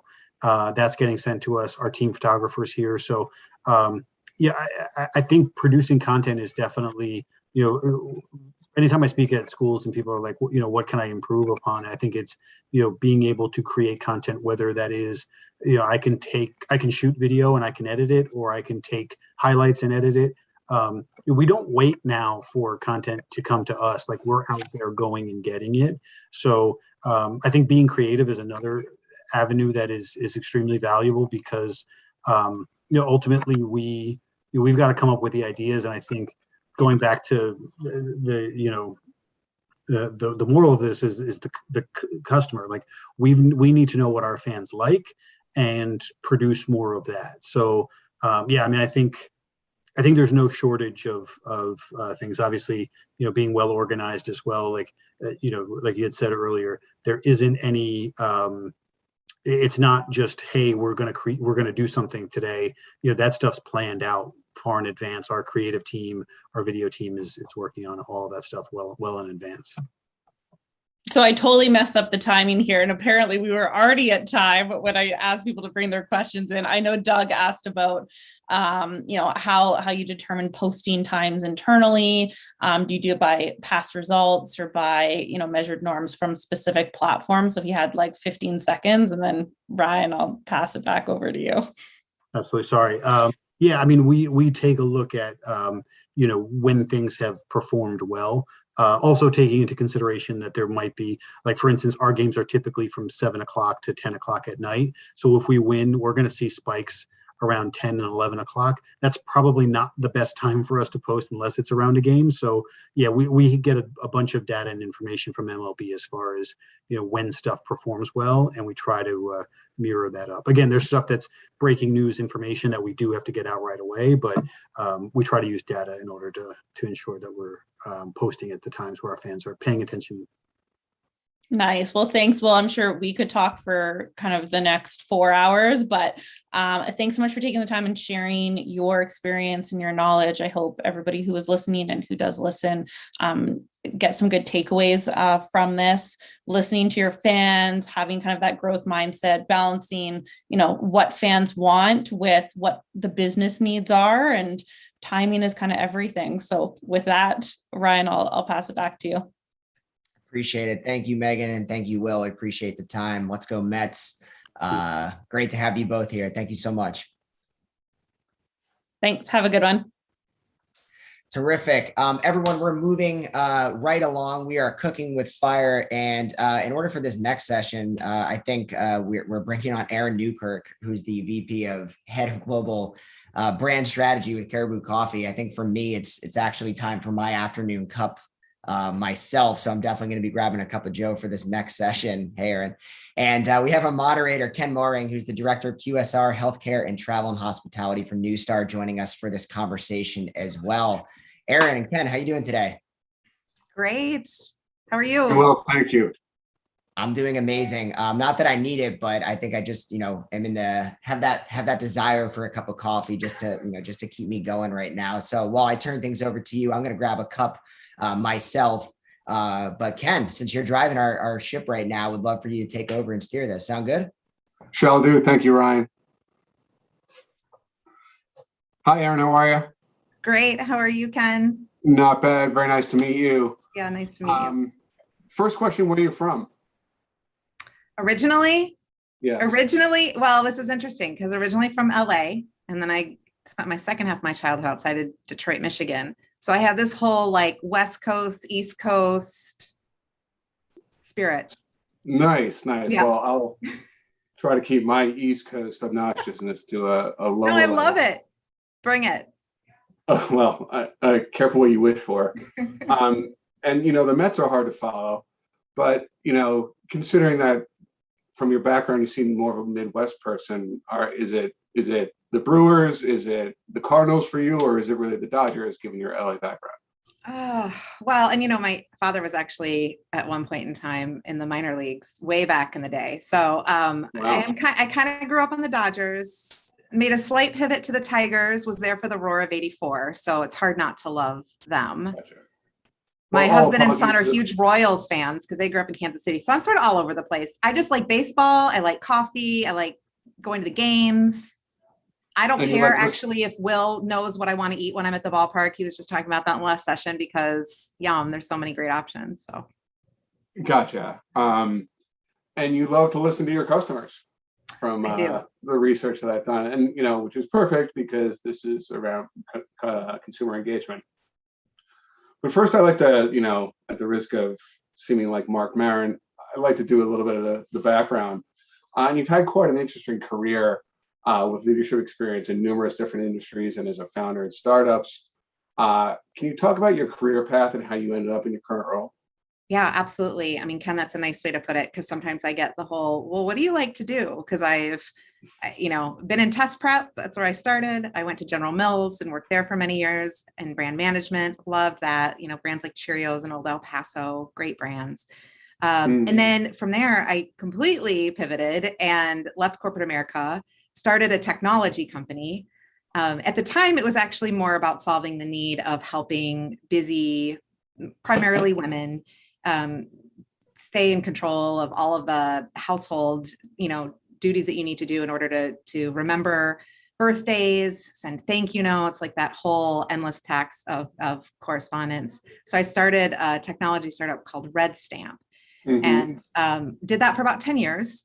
Sold that to Taylor. Taylor's a third largest graphic arts company in the world, actually. A quiet little operation, but a lot of their brands that they hold. In 2013, was there for about 3 years, and then decided to go try and work in health insurance and healthcare because, when I hit the scary 40 mark, all of a sudden I was like, okay, I need to start thinking about my health. And I thought, how intriguing that there's a health insurance company that wants to actually come out and help people really manage their health care. So that was an exciting couple of years getting that going. Now it's, a multi-billion-dollar company, publicly traded. So it's actually quite a successful venture in and of itself. And then I took some time to work with other founders and startups in a venture that I called Satya, which is a Sanskrit word for all about speaking your benevolent truth. And it's all about helping people, marry the whole idea of like home, work, self, spirit, all the things that are really important. I mean, founders work, hustle, right? There's that whole sort of, feeling around startups, and startups and founders really need to take care of themselves and make sure they're bringing out what's true to their heart, because that's the reason that they're going to, that's why they started the company. That's why they're going to be successful. So it's really, again, about, engaging that way. And I was doing that when I had coffee with the CEO of Caribou Coffee, which is a brand I've admired for a really long time, a really heartfelt, purpose-driven company, and fell in love. And so that brought me to Caribou. So really, when you look at all of that, right, across all of the different genres that I've been in, for me, it's about doing good things with good people. And I use the word good really intentionally because I want to work with people who are great and also good. That's great. And we're going to dig more into that. But, you've also embraced technology along the way. Yes. And it feels like you made a pretty tough decision. And I forget what year it was.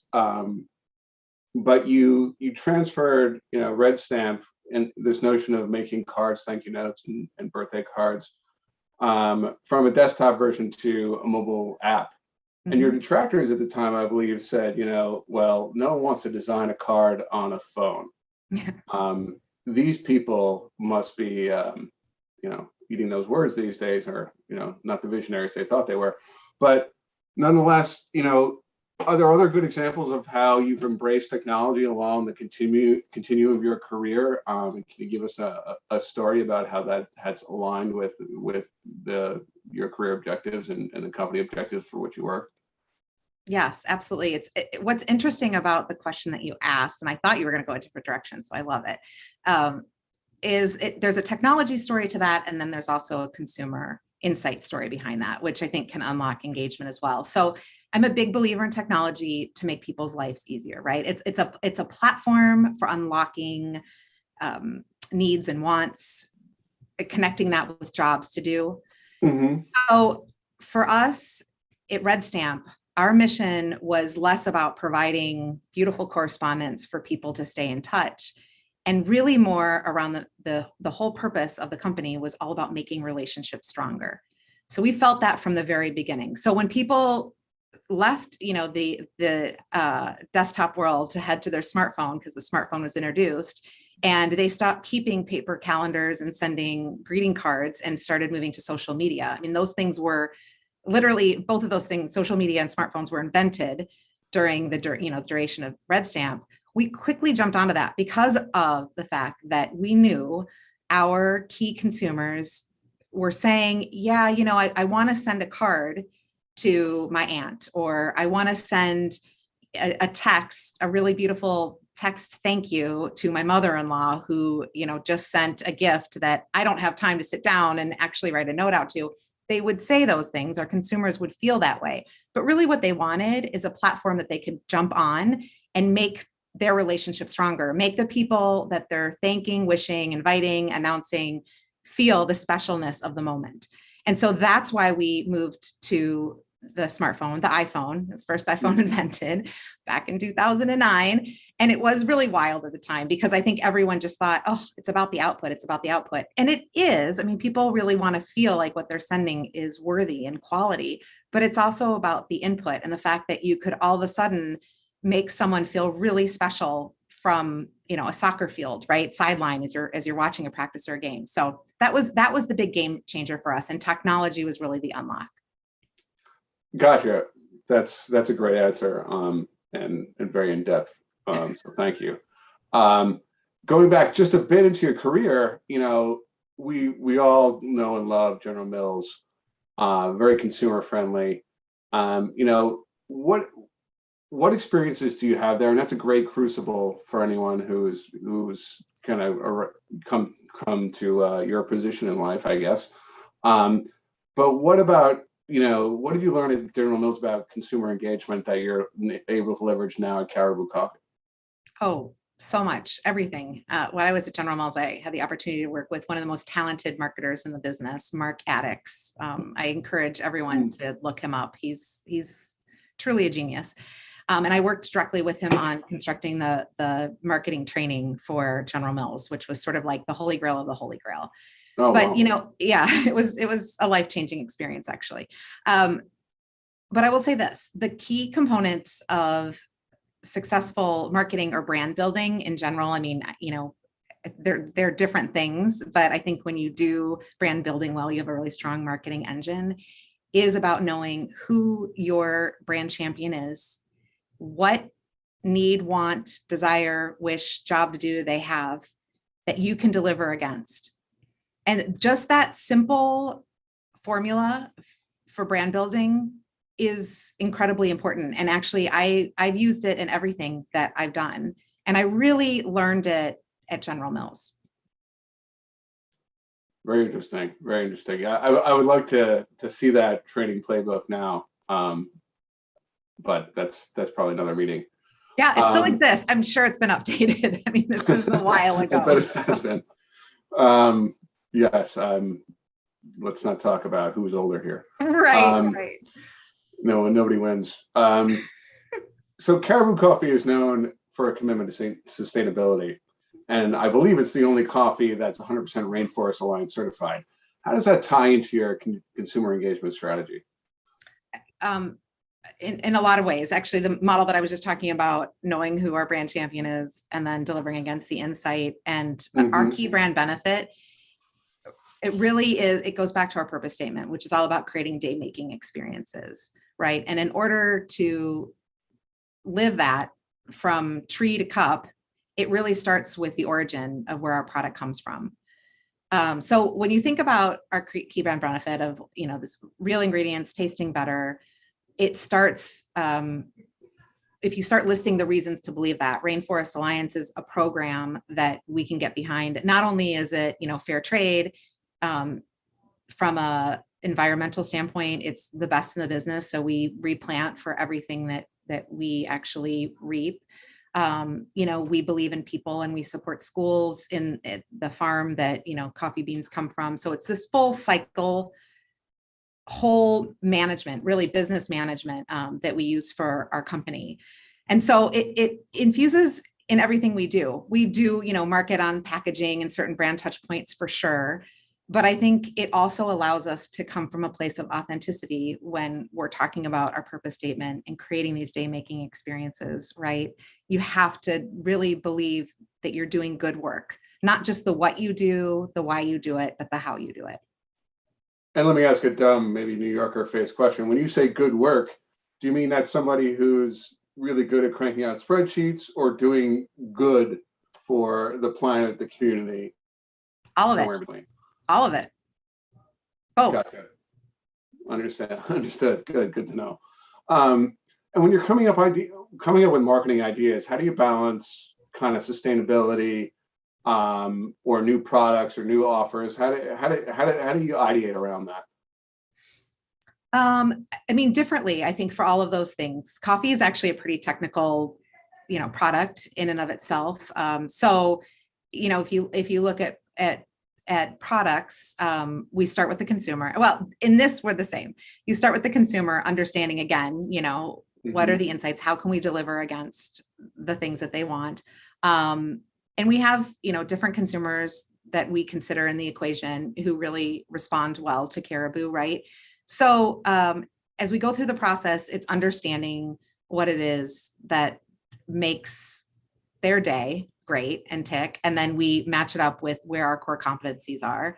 Coffee innovation is a huge one. So not only in the flavors that we offer, but the ingredients that we serve up, even just the processes that we use. So, this is pretty nerdy here. Go with me for a second, but even like our decaffeination process, it's water-based, so it's not chemical-based. So like, if you think about all of those principles, there's a lot of product innovation tied into there.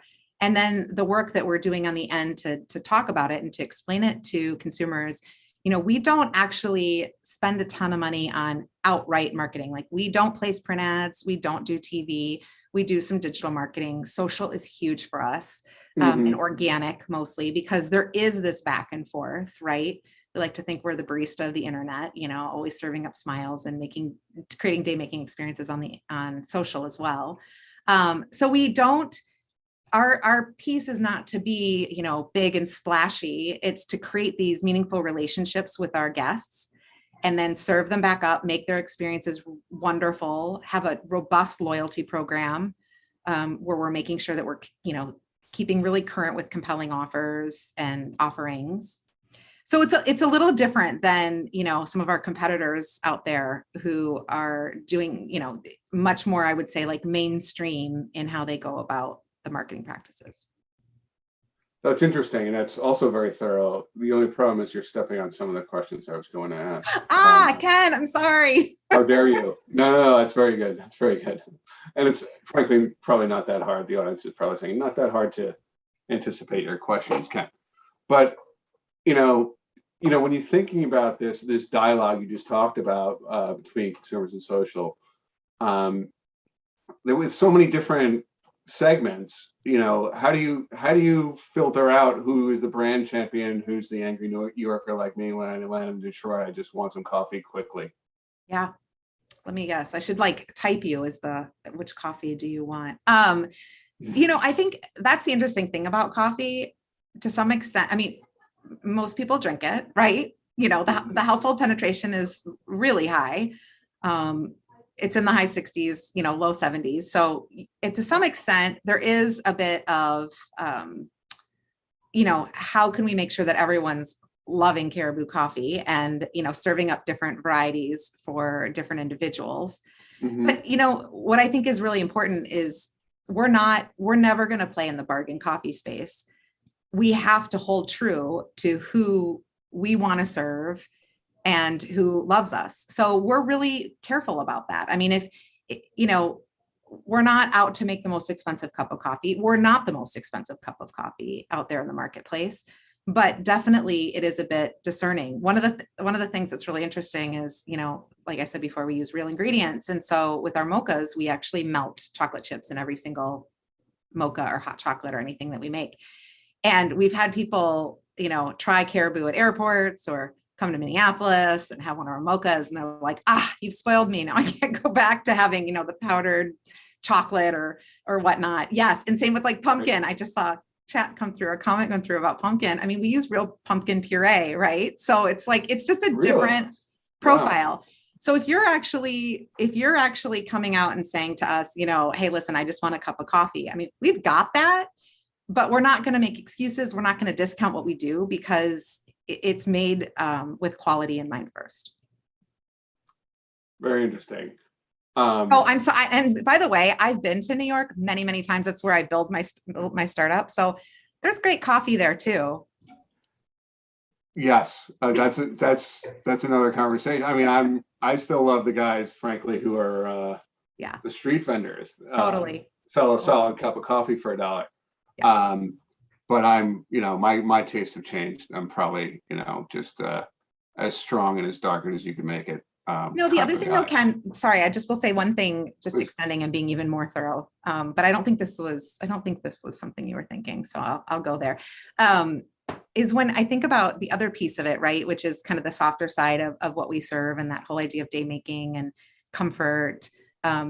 People come to us a lot for our mochas and pumpkin spice and lattes, right? I mean, we definitely, the coffee of the day is a thriving business. We do well there. People who like our coffee, choose our coffee, sometimes just want it straight up. But I would say that actually that's where we add a particular piece and puzzle. And we want to make sure that we take great care in that, because, you know, our baristas are talented artisans, right? And so I think it's just, it's a difference and an importance. Like there's a cup of coffee and then there's a hot crafted press, right? You know, there's a pour over, there's nitro, there's just so many different ways that you can do coffee. And I would say that we probably specialize more in the specialty drinks in our coffee houses. And I'm kind of blown away by there's actual pumpkin in your pumpkin spice. I love the smell of it when I smell it in an airport, using that example again, but I'm always like, well, that's a nice chemicals they made. Yeah. Those guys are, those chemists are pretty smart. I mean, I feel like this is like a commercial. I'm not trying to make it a commercial. I mean, everyone's free to drink whatever coffee they want on the brand, but I think everyone who's watching probably likes passion, and you clearly have a passion for your brand. I do. Passion is huge. But I will say that like we only use real ingredients. In fact, we use clean ingredients. So that even is a level deeper. Clean ingredients. Mm-hmm. What does that mean? Means organic. It doesn't mean no chemicals. There's a whole list, actually, if you go on and look at kind of the naughties list on, you know, the government website, like all the food regulatory arms. And there's a no list, and we actually meet every single one of those. So it's organic. It's and clean means like there are no chemicals. We only use real sugar. So some of our drinks actually, this is the downside, I guess, have a higher sugar count because we're not cutting it with anything else. It's just, right. Like, if we say it's made with milk actually has a lot of sugar. It's made with milk. Got you. Now, getting back to marketing, you know, given so many choices and given the somewhat massive disruption we're still going through in our society, how are you keeping up with changing consumer behavior and media consumption patterns? Yeah. Well, digital has been huge. I mean, I'm sure no one's surprised by that on this call, and we've been listening to it.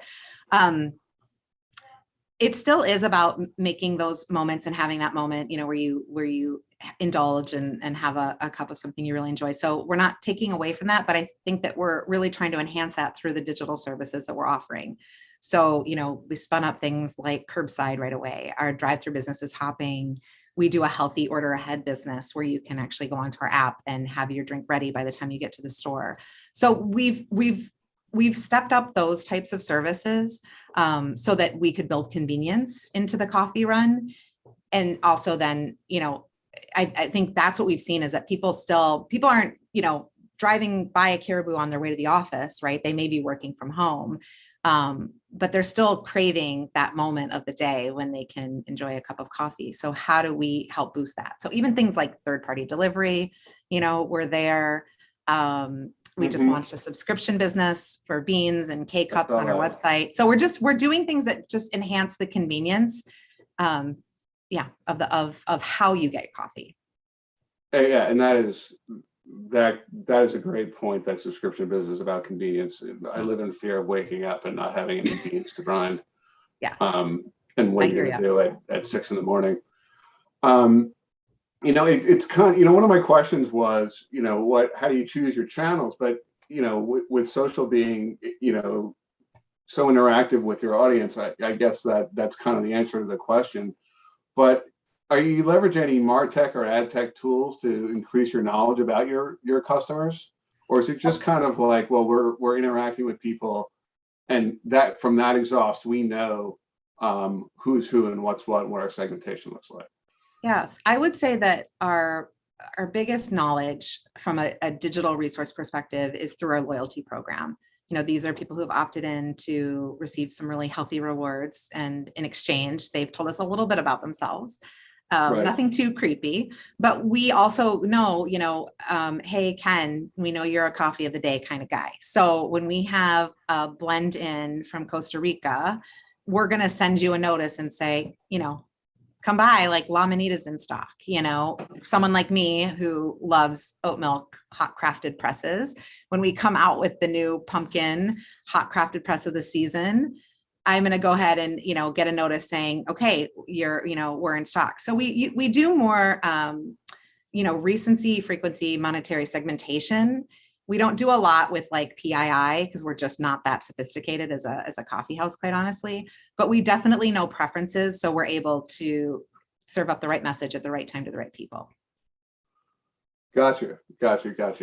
And when you think about kind of brands outside of Caribou, who do you think some of the brands are doing a great job of consumer engagement, and what are the marks that indicate that for you?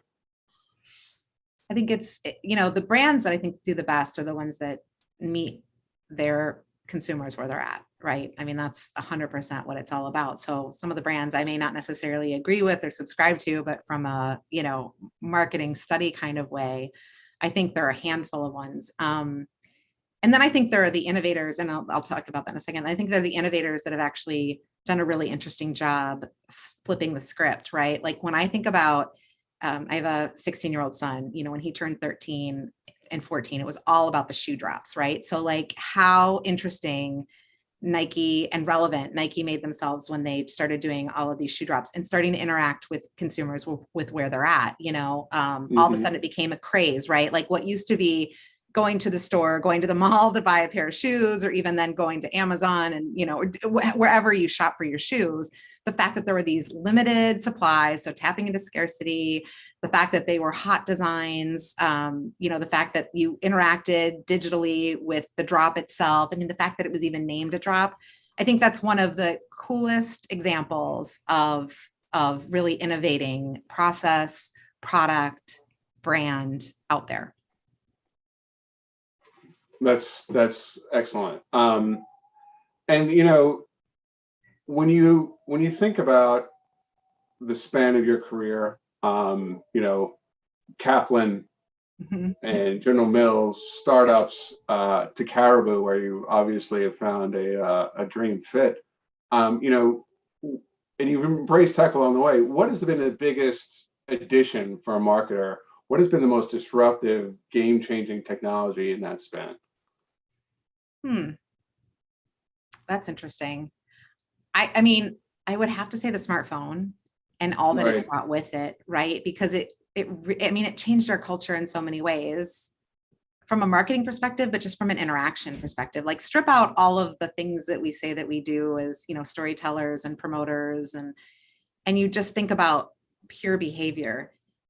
The fact that, the smartphone came out, technology came out that that people could communicate asynchronously in such a compelling way, or through distance in such a compelling way. It's been a huge game changer. Like, the example that comes out is like children are not getting their licenses as soon as they used to when they turn 16. Because why? You can just game with your friends online, right? Even if they're, the next neighborhood over. Or the fact that people go to dinner and, spend more time on their phones than they do speaking to each other. I mean, it's such a huge shift from a human standpoint, a humanity standpoint. And I think that, if you're not embracing that, then maybe I'm a little biased from my Red Stamp days, but if you're not thinking to yourself, okay, in what ways are we changing as humans, right? And what are the needs that are going to arise from that? I mean, that's the kind of stuff that all marketers should be paying attention to. Yeah, and how do I get on this device in some way, shape, or form? Right. Well, and Ken, you haven't talked a lot about your business, but it's actually really interesting when you think about what you do, because I mean, all the privacy pieces that are coming out now, everything else that's now shifting a bit. And I think, that's another interesting thing when you think about COVID, for example, right? Like people all of a sudden have become more private because they've retreated, to some extent. So I think what you do is really fascinating too, from a consumer engagement standpoint. Can I flip it on you a little bit? Our commercial? Yeah. It's actually time for, I think, audience engagement. Okay. But yeah, I think I'm not supposed to talk about how we can, use our wonderful online and offline graphs to fuel customer segmentation, activation, and measurement. But that'll be the extent of that. But I think someone named Trevor has asked, when it comes to the subscription service, do you feel like that dilates the brand, or do you think that it strengthens the brand? So we were really careful about our subscription and how we introduce subscription. For us, one of the biggest requests that we get actually is, when are you coming to my state? Because we're in 17 states. We're not in all 50. I noticed. Not yet anyways.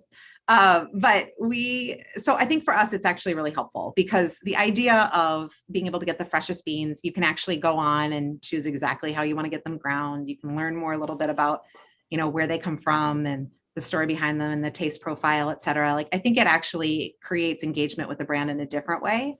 And typically, we're not seeing guests 7 days a week, 3 times a day. And we know that actually there are coffee occasions that are had outside of our coffee houses. So we just, we want to meet people where they're at. And we feel like this is a really good way to do that because Ken, you're right. Like one of the worst things ever is when you wake up in the morning and you don't have any coffee in your house. And that's a sad moment, right? Right. Totally. And, in my research, I found out that, when you join the company on the corporate level, you have to spend a week in a store. Yeah. Tell us about that experience and what you learned there. Oh my gosh. Well, obviously you can tell I'm a curious, nerdy type, right? Like I love to get right into everything that I'm into. That's my jam. So it was a dream come true working in a store for a week.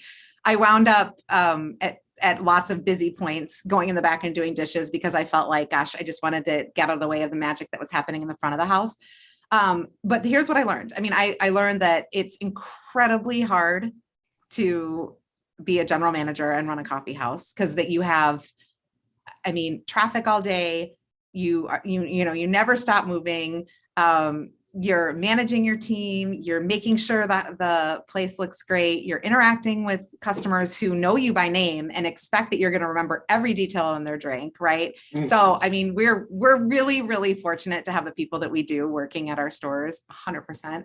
But I think, the other interesting thing that we talk a lot about is how, and actually one of the reasons that we settled on the purpose statement that we did is because we have this opportunity being the first person that you interact with in the morning. And it's a responsibility that we feel.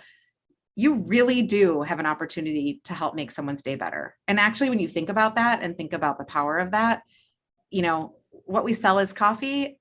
What we believe is in the infinite power of connection. And I think that's what you feel when you're actually there working in the store.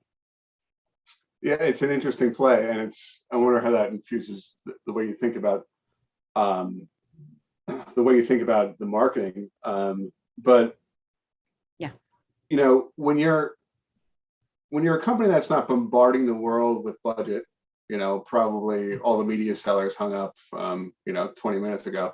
But what KPIs do you think about? What's measurable, and what do you think about when you think about your goals? Yeah. Well, I think like everyone, we definitely have sales goals, and the way we break that down is how many transactions we have in the store, how much are people spending with us. So some pretty basic KPIs from a sales perspective. We also work with Medallia really closely on NPS. At everything that I described, I'm sure that is something voice of guest or voice of customer, sure. Voice of team, as we call it, or voice of employee, are key. So we actually have set up a really extensive voice of team 30, 60, 90-day survey, because if our team isn't happy, then our guests won't be happy, right? And so we're constantly looking at what those eNPS and NPS scores are. That's a huge metric for us. And we've seen it, it actually results in increased sales, right? Speed of service is really important. So there's key metrics along that experience journey. And I would say probably this is where we talk about the marketing piece versus like the internal versus the external. Mm-hmm. In order to tell great stories, in order to promote our product, we need to be doing the right things at our business. And so that's what we're really focusing on, are the operational measures, and how happy people are when they're experiencing. And then we talk about that, or you know what, even better yet, other people talk about it for us. So the NPS score might infuse your marketing and your messaging. Yes. Yes. Do you tie the NPS score to sales? We do. We're still, I would say, so we used to use, I mean, this is again, pretty in depth, sorry, but we used to use overall satisfaction. So OSAT scores, we just flipped to NPS actually about a year ago. So we're still in the early days of getting that read. So we don't have it like point by point, but 100% actually that's part of the equation is for every point or for every part of point that you go up, you see an increase in sales. Yeah, we work with a company not in your industry. You'd probably be surprised what industry it is, but they find that for every 1% increase in customer satisfaction equals $5 million in sales. I believe that. That's crazy. Now, here's a question that nobody cares about but me. But my wife's Colombian. I've been to Colombia. I've picked Colombian coffee beans and I've seen how they roast it and everything else and dry it out. What is your perspective on Colombian coffee? And when are you going to go to Colombia to check out their process there? Well, we source coffee from Colombia. So it's one of our prize countries. So through Rainforest Alliance, the organization that I was talking about, we meet different growers from time to time. We have growers that we've worked with over the years. You know, we've been around for 30 years. So we have longstanding relationships in the growing fields, especially in Costa Rica, I would say, are some of our oldest farmer partners. Gotcha. But it's great coffee. It really is. So you make alliances directly with the farmers in Costa Rica, for example, and then they ship it to Minneapolis for roasting. Is that how it works? And you guys do it all in Minneapolis. Wow, that's amazing. And for more coffee nerdness, the world should know that the Colombians feel that your coffee should only be hand picked. It should never be shaked from a tree, etc. So there are literally just guys on the hills in Colombia with a bag hanging from their body picking, and I've been with those guys and they're amazingly happy. Well, because it's actually you drop anybody from Manhattan in there and they're in hell. Right. But these guys are happily picking away. And yeah, it's a prized job, actually. I mean, I would say in, not only Colombia, but other countries, because it's such a proud export that it's actually a really important job. I mean, so I love that, actually. It's really fun to watch people work as they go about their business and creating coffee. It's cool. I thought it was funny when my kids slipped down the hill and didn't get hurt, but went 15 feet. And I think I liked it for about a half hour. Yeah. So not, maybe not my perfect job. No. That's funny. So, has the pandemic on kind of the labor side, is the pandemic and the issues it caused, is that starting to assuage, or are you still experiencing those issues? We're still experiencing them. Actually, it's interesting. I was just talking to our head of stores this morning, because I would say this, that, we are not immune to it for sure. It hit us a little bit later than I think it did most of the industry, in the sense that our teams are pretty tight and we've had really, really low turnover over the years. But we're starting to feel the effects of it, and I think for us, it's mostly people who are starting to rethink, what is it that I want to do for the rest of my life? How do I want to spend my time? We've seen actually a lot of our team members decide, like, what, I think I want to become an entrepreneur and I want to, fuel that dream. So it's for really interesting, worthy causes, of course. But it's a really interesting time, right? The Great Resignation, as we are calling it now, where people are starting to really think about what they want to do and make different choices. But our coffee houses are still open. We're still doing business. Gotcha. Things are good. Yeah. Do you guys, I'm always too interested in data, but do you guys, when you think about your customer engagement, are you working with your corporate buddies like Einstein Brothers and Panera to align with their strategies, to pool your second party data in privacy friendly ways, or how are you thinking about that? So that's been interesting. We are not doing any consumer or list sharing or anything like that. That's where we found the greatest synergies is, you know, in the how we source, or especially like nowadays talk about, you know, some of the effects of COVID with supply chain, right? Like the fact that we're able to source coffee cups together, that's helped, you know. So there's Sure. synergies like that when we think about what we can learn from each other about the experience that we create. But for sure, we're not doing any sort of like product cross product swapping yet. Definitely no, you know, consumer sharing. It's really it's a partnership that's created, you know, the way that the CEOs have, you know, that talk about it. It's all about being force multipliers for good.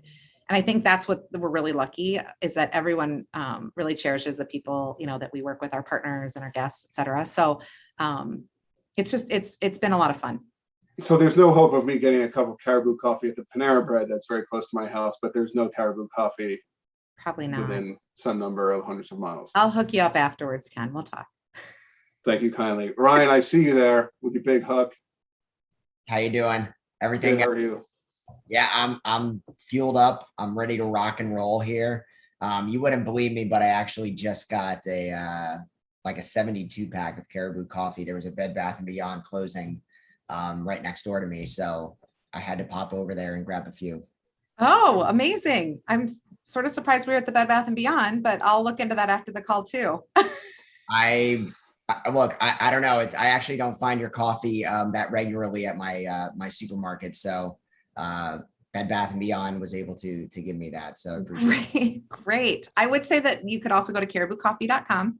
We were just talking about the subscription program we just launched, Ryan. So let me know. Hit me up. Always engaging. Aaron's always engaging with customers.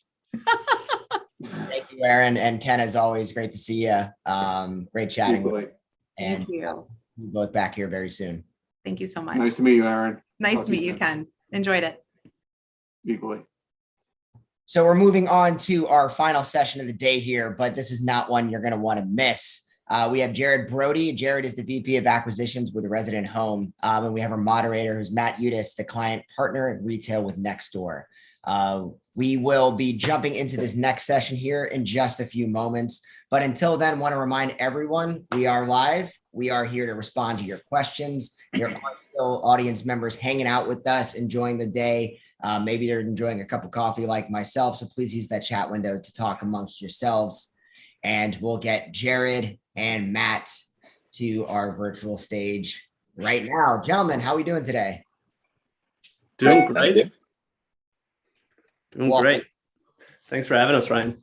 Absolutely. I'm wired. I'm good to go for this session. So if you need anything, I'm happy to jump in, but I would love to turn things over to the two of you as you are here for our main event. So Matt, would love to have you steer this ship. Sound good? You got it. All right, Ryan. Well, thank you. And Jared, we have the envious spot of in between this panel, this great panel today, and the proverbial happy hour. So we'll have to keep it light and exciting and get it through. But by way of quick introductions, I'm Matt Udis, client partner on the retail and QSR team at Nextdoor. And for those of you not familiar with Nextdoor, we're the place where you go to connect to the neighborhoods that matter to you. So I won't go into a big Nextdoor sales pitch, but I'll turn it over to Jared to introduce himself and share a bit about his current role at Resident. Thanks, Matt.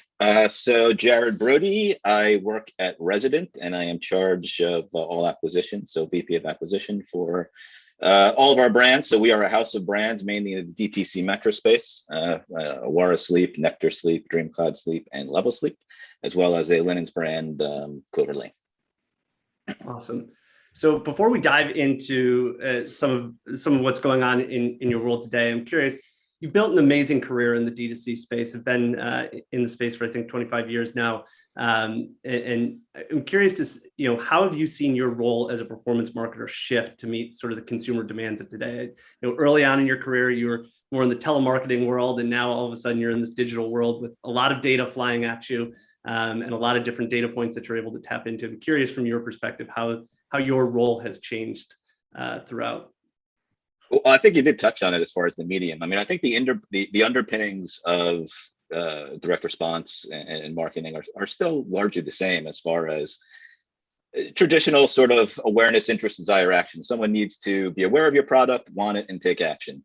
Now, how they become aware of your product now is a bit different, and those mechanisms for making people aware and consummating the sale are quite different. So it's not just TV or telemarketing, like you're saying, or print. All the channels are much more fragmented. So as a marketer, you definitely need to be engaged in all these channels, understand all these channels, be in all these channels, and make sure you understand how they all fit together. I think that's the main difference. Yeah, for sure. And obviously everyone's time starved. They're doing 1,000 different things, or a second screening, third screening, throughout much of their day. So finding time to get in front of them with an impactful message has become ever more important. A lot of your career, as I touched on, has been sort of in these performance marketing roles. And I think when most people hear that, they think bottom of the funnel, conversions, really getting people to that purchase at the end of the consumer journey. But in order to get someone there to that part of the funnel, at some point you have to engage with them. You have to drive awareness of the brand, of what product you're selling. How do you balance that brand narrative, the consumer engagement with some of the performance goals?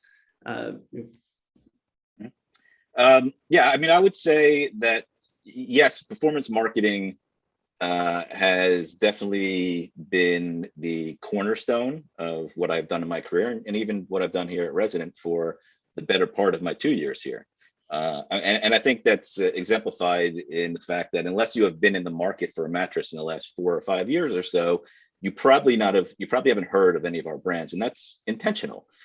We want to try and focus on people that are in market for mattresses, have shown intent that they're buying a mattress, and that drives very efficient performance marketing.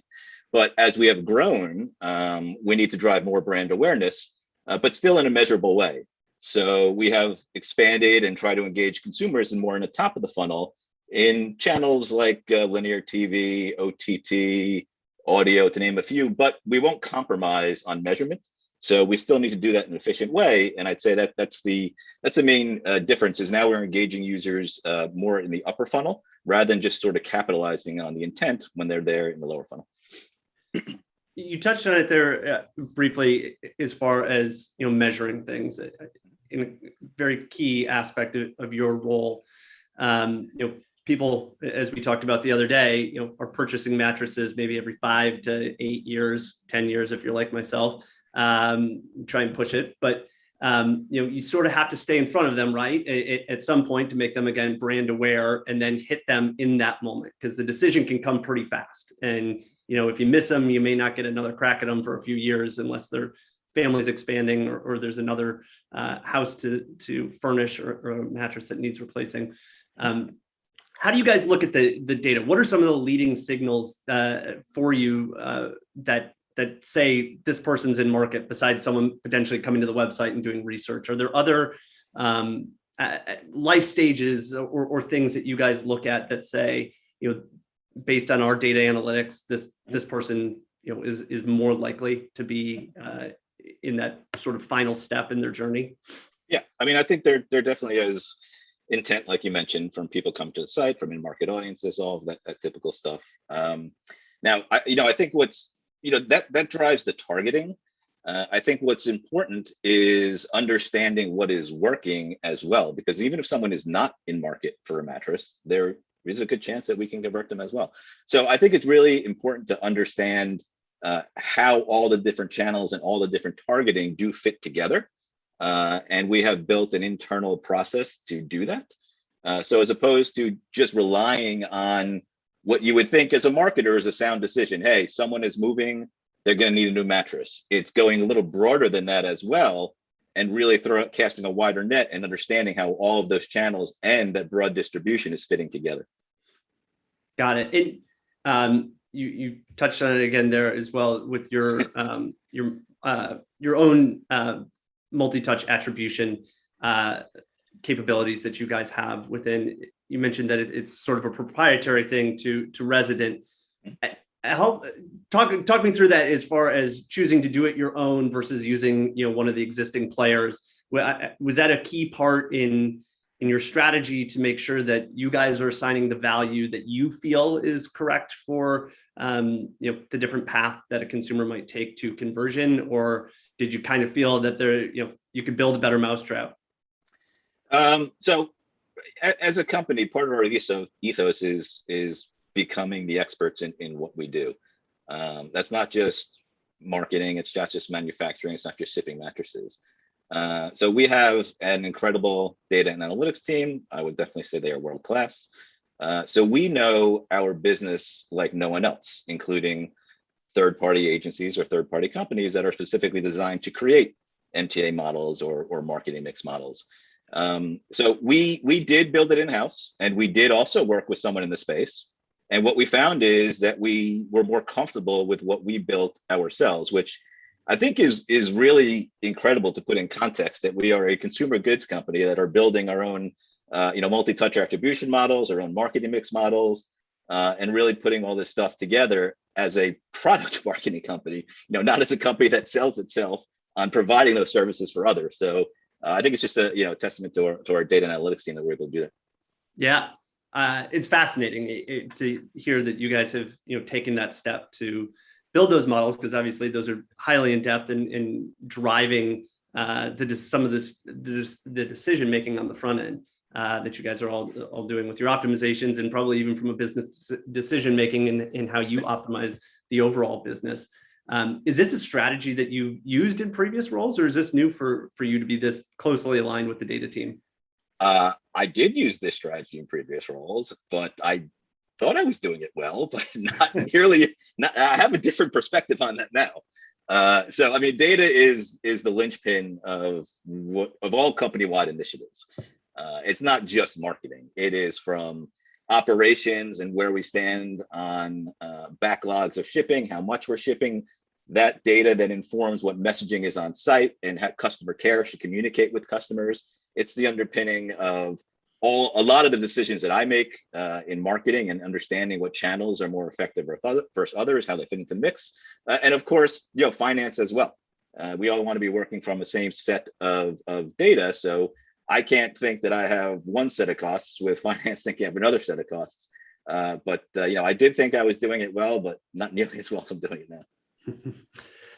So your current role has you overseeing basically everything: search, social, programmatic, OTT, CTV, linear TV, video, direct mail. We go on and on and on. How do you see that fitting into how do you see each channel fitting into sort of your consumer journey with your customers, and how do you, I guess, look at them in different ways to engage with the customer? Are there certain tactics that you only use on certain mediums versus others? Yeah, I mean, I know I'm gonna sound like a broken record here, but it all comes down to the data and our ability to measure. I mean, when I look to bring on new platforms or new channels or optimize existing channels, it's really based on, can I measure what I am doing? And that is a very black and white decision when we take a look at channels or new platforms rather. If I can, my RFP is generally, this is what I need to measure. Can you supply it to me? It's not a 4-page PowerPoint on capabilities. I don't need all that. I just need to know that I can get the data in-house to our data warehouse, work with it with our data and analytics team, and make sure that I can understand where each of these channels fit into that process. So it is, as we go into different channels, which are more upstream and are typically harder to measure, like TV, like OTT, like direct mail, like audio, we still try and look at all of that through the same lens. And I mean, for instance, we could track podcasting. We do track podcasting and treat it like it is an actual display banner. So we understand that there are certain channels that are, of course, more geared toward lower funnel conversions, but those lower funnel conversions will not happen unless you are in front of the consumer in some of these other channels. And we put a lot of weight on getting in front of new consumers. And that's something that we continually fine tune with our MTA model, as far as the tolerances for, is the visit or the exposure to our brand new? Is it repeat? What happens after that? What's the total path length? What's the lag between that and the conversion? And all that is put together into a model that's continually fine-tuned.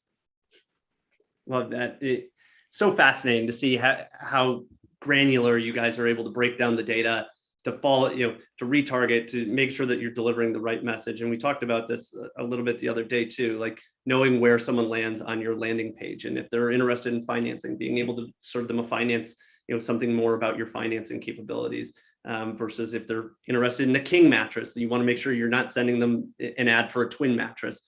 And those different data points that, again, as you said, all comes back down to the data and the cleanliness of the data that you guys are able to see from through your own data warehouse there.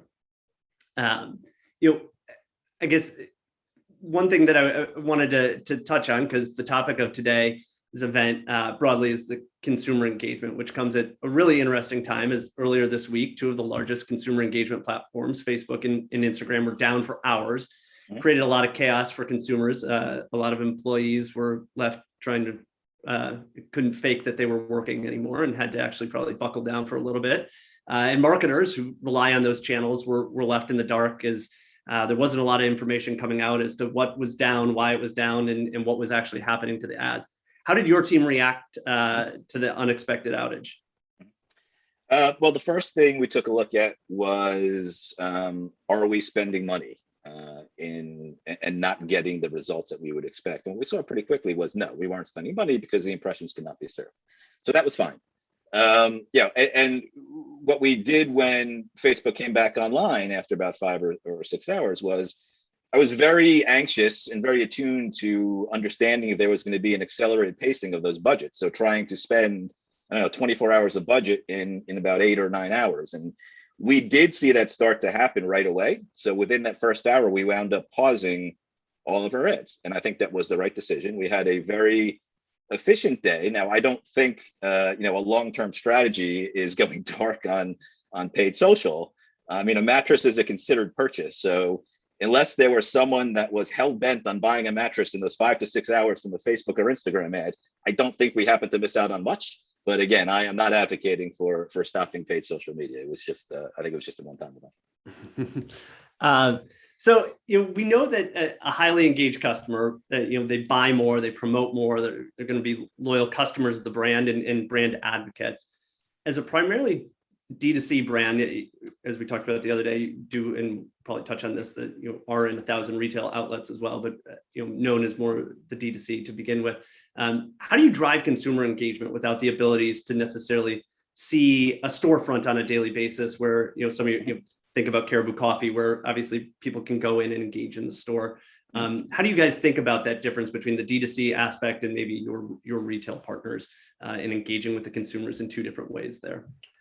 Well, there's definitely two different paths there. As far as what we do to keep the consumer engaged online, you touched on a little before, but we generally know why someone is coming to us. Like you were saying, it could be a twin mattress. It could be someone interested in financing a mattress. It could be someone interested in the sizes or a bed frame. So to keep engaged with that consumer online, we will shape the subsequent messaging to match the intent of why that customers or potential customers coming to us. And that could be from email series, from SMS, from ads that they'll see online after that. But most mattress purchases still do happen in store. We do have a couple wholly owned stores, but we are in thousands of doors, like you mentioned. And we are, we're fairly agnostic as to where that purchase takes place. It could happen at one of our great retail partners or online, and we're happy with either one of those. So we do know that if we've seen someone a lot or a few times online and they haven't purchased within a certain window, chances are they are in the majority of people that want to go to a store and see and feel and lay on a mattress. And that communication then switches. It changes to identifying where they are, assuming that they gave us an email address and an address or whatnot. And we will try and drive them to one of our retail partners in an area they're in with very different messaging. But to us, it's what we see as far as the person coming in, what they've done in a certain window that will then shape that subsequent messaging. And that subsequent messaging, in theory, if it's matched to what they want, it will keep them engaged. 100%. So curious, and you should have mentioned this when we were asked this when we were talking a little bit more strictly on the data piece. How have some of the changes with iOS 14.5 and the deprecation of cookies and all of those things, has that affected the data that you guys are able to leverage, has that had a material impact on you yet, or have you seen any changes there? Yeah, I think it's had an impact on us for the better, to be honest with you. I mean, we saw this coming. So we started building the MTA that I keep talking about, way in advance of this happening. So, we're relying on the data that gets to us and that we see and that we could stitch together in our conversion and click paths. So yes, I mean, there were definitely some hiccups along the way, but by homogenizing all the data and taking a look at not only, the platforms that are affected the most by those changes, but everything together, we're able to understand the differences in performance of a particular platform versus a different platform, and based on how we would classify that user. Is it someone new? Is it someone that's in the funnel? Is it retargeting? Is it a return customer? So, it was definitely challenging, but I think we overcame it, and I think we're doing. I don't want to jinx myself. I think we're doing a good job. I don't think we'll ever technically overcome it entirely, but I think we're pretty happy with what we're doing right now. Love that. So, Resident has been an incredible success story over the last 4 years, rising from a single brand in Nectar in the mattress space to include DreamCloud level, Awara, and then launching Clover Lane in the linen space. And as you've continued to grow and expand the brands under the Resident portfolio, how have you evolved your consumer engagement strategy? And then additionally, do you have a different approach for each brand? I mean, you have a few in the mattress space. How do you sort of segment your audiences? I think we talked a little bit about, we've talked a lot about the data piece and matching it once they're on the site, making sure you're serving them the secondary ad. But how do you sort of individually target the different brands, knowing that in some ways, all mattress brands are going to be competing against each other. And so you have some sort of competitive brands, but obviously there's synergies as well from your perspective. That is definitely a good question. And all of our products have their unique selling propositions and their own brand voice. And that, this is sort of the opposite of focus on the data. It's really, you do what makes sense. So Nectar is an incredible value for the product itself, and it's pretty irreverent in tone. So that shapes the communications for Nectar. DreamCloud is more masstige and luxury, and that will inform how we message and how we engage with consumers there. And Awara is organic. So I think it's the brand qualities and brand characteristics that do shape that messaging and that engagement. Got it. And we talked a little bit about this the other day as well. I mean, the mattress is a longer sales cycle potentially, longer gaps in between purchase, but Clover Lane is, potentially a more frequent purchase. So there's a little bit of a different strategy there. If you want to touch on that as well, as linens are going to be purchased more frequently than a bed is, right? Correct. Yes, 100% correct. So Clover Lane is our opportunity to really stay engaged with a consumer that's been a member of the Resident family as far as a mattress purchase. So that is, now linens aren't purchased every week, of course, or daily, but they should be purchased a little more frequently than a mattress. So this does give us an opportunity to stay in front of those people, of those consumers, with a message that we know is relevant. We know they have a mattress, so we know they're going to need linens. And chances are they got some very similar linens when they purchased the mattress, and they're very high quality. So, so the message, I don't want to say it takes care of itself, but it's a logical message to the consumer. And if they're happy with the product they have originally, and the vast majority are, then this is a good strategy for us as far as staying in touch with that user and trying to get them to purchase some Clover Lane linens. Now, do you guys ever talk from the parent brand out to the consumer, or is everything from the individual sub brands, if you will? It's all the communication is from the sub brands. We did have we do have some packaging that has the Resident, the Resident label on it, as far as some pillows, some sheets, and a mattress protector. But I mean, all the communication is from the brand stuff. And from your team setup, do you have individuals that are focused just on Level, Awara, Nectar, or is it more a paid by platform? How are you guys sort of structured on the back end? We have channel managers that manage within each channel, depending on how big the channel is, or maybe a channel lead. But mostly we have, we're pretty lean. So a channel manager will likely have more than just one particular brand or more than one country, because we also are in the UK as well. Got it. Got it. So, the D2C mattress space sprung up, seemingly overnight in the last few years, and has become quite competitive with players like Casper and Purple, that have probably been out there, have been out there longer than Nectar, and really probably promoted the brand to begin with as they sort of launched the space.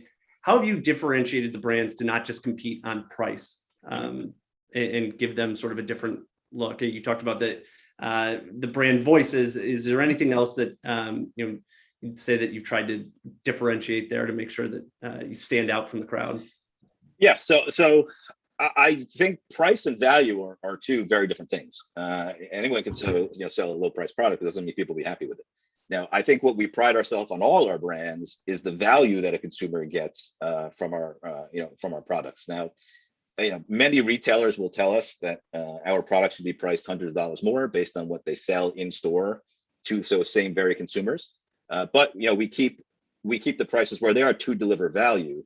Now, as we evolve as a company, our products are getting more sophisticated and more differentiated. And a good example of that is the Nectar line, where right now, within the past year, we have launched 2 additional Nectar products. One is Nectar Premier Copper Mattress, which actually has copper woven into the cover for additional cooling properties. So, as we evolve as a company, remember, we're still only 4 years old. As we evolve as a company, we will evolve our products more, but I think value, not price, but value will always be a cornerstone of what we do. Love that. And I guess continuing with a question in the sector, many of the original D2C brands like Purple and Nectar have moved into the brick and mortar locations as well, with their own stores, as well as getting into some of the larger national mattress retailers. What has sort of been the driving force behind that decision to evolve the business beyond sort of just the bed in a box, if you will? You really want to meet consumers where they are. It's shifted over the past year and a half, but most consumers will still buy at a retailer. So I don't, will that change more? So maybe we'll revert back to the norm. Maybe, I'm not really sure, but we definitely want to be wherever a consumer is. So we definitely want to be in retail. And I would say, we, like I was saying before, we're sort of agnostic as to where we sell, but I do also think that being on retail floors in some very, very well known as well as some smaller retailers, it adds legitimacy to the brand and to the products. So I think if someone can go into a store, see it, feel it, talk to an educated sales representative about the product itself, I think it's just a whole different engagement with that consumer than just having it online and just being able to look at it online. And you shared the other day, pricing is the exact same, whether it's in store, whether it's online. There's no difference to the consumer. It's really, again, meeting them where they want to be. And if they feel that they've got to go lay on the mattress, then they've got options. If they're already a hook, line, and sinker, then they can pull the trigger and do it online. Okay, yeah, 100%. So I guess, backing up a little bit, beyond your roles as a performance marketer, you've also launched 2 companies, one focused on how people interact with their environment, taking some modern or some everyday items and trying to build a better version of them, and another, a Palm Frites company.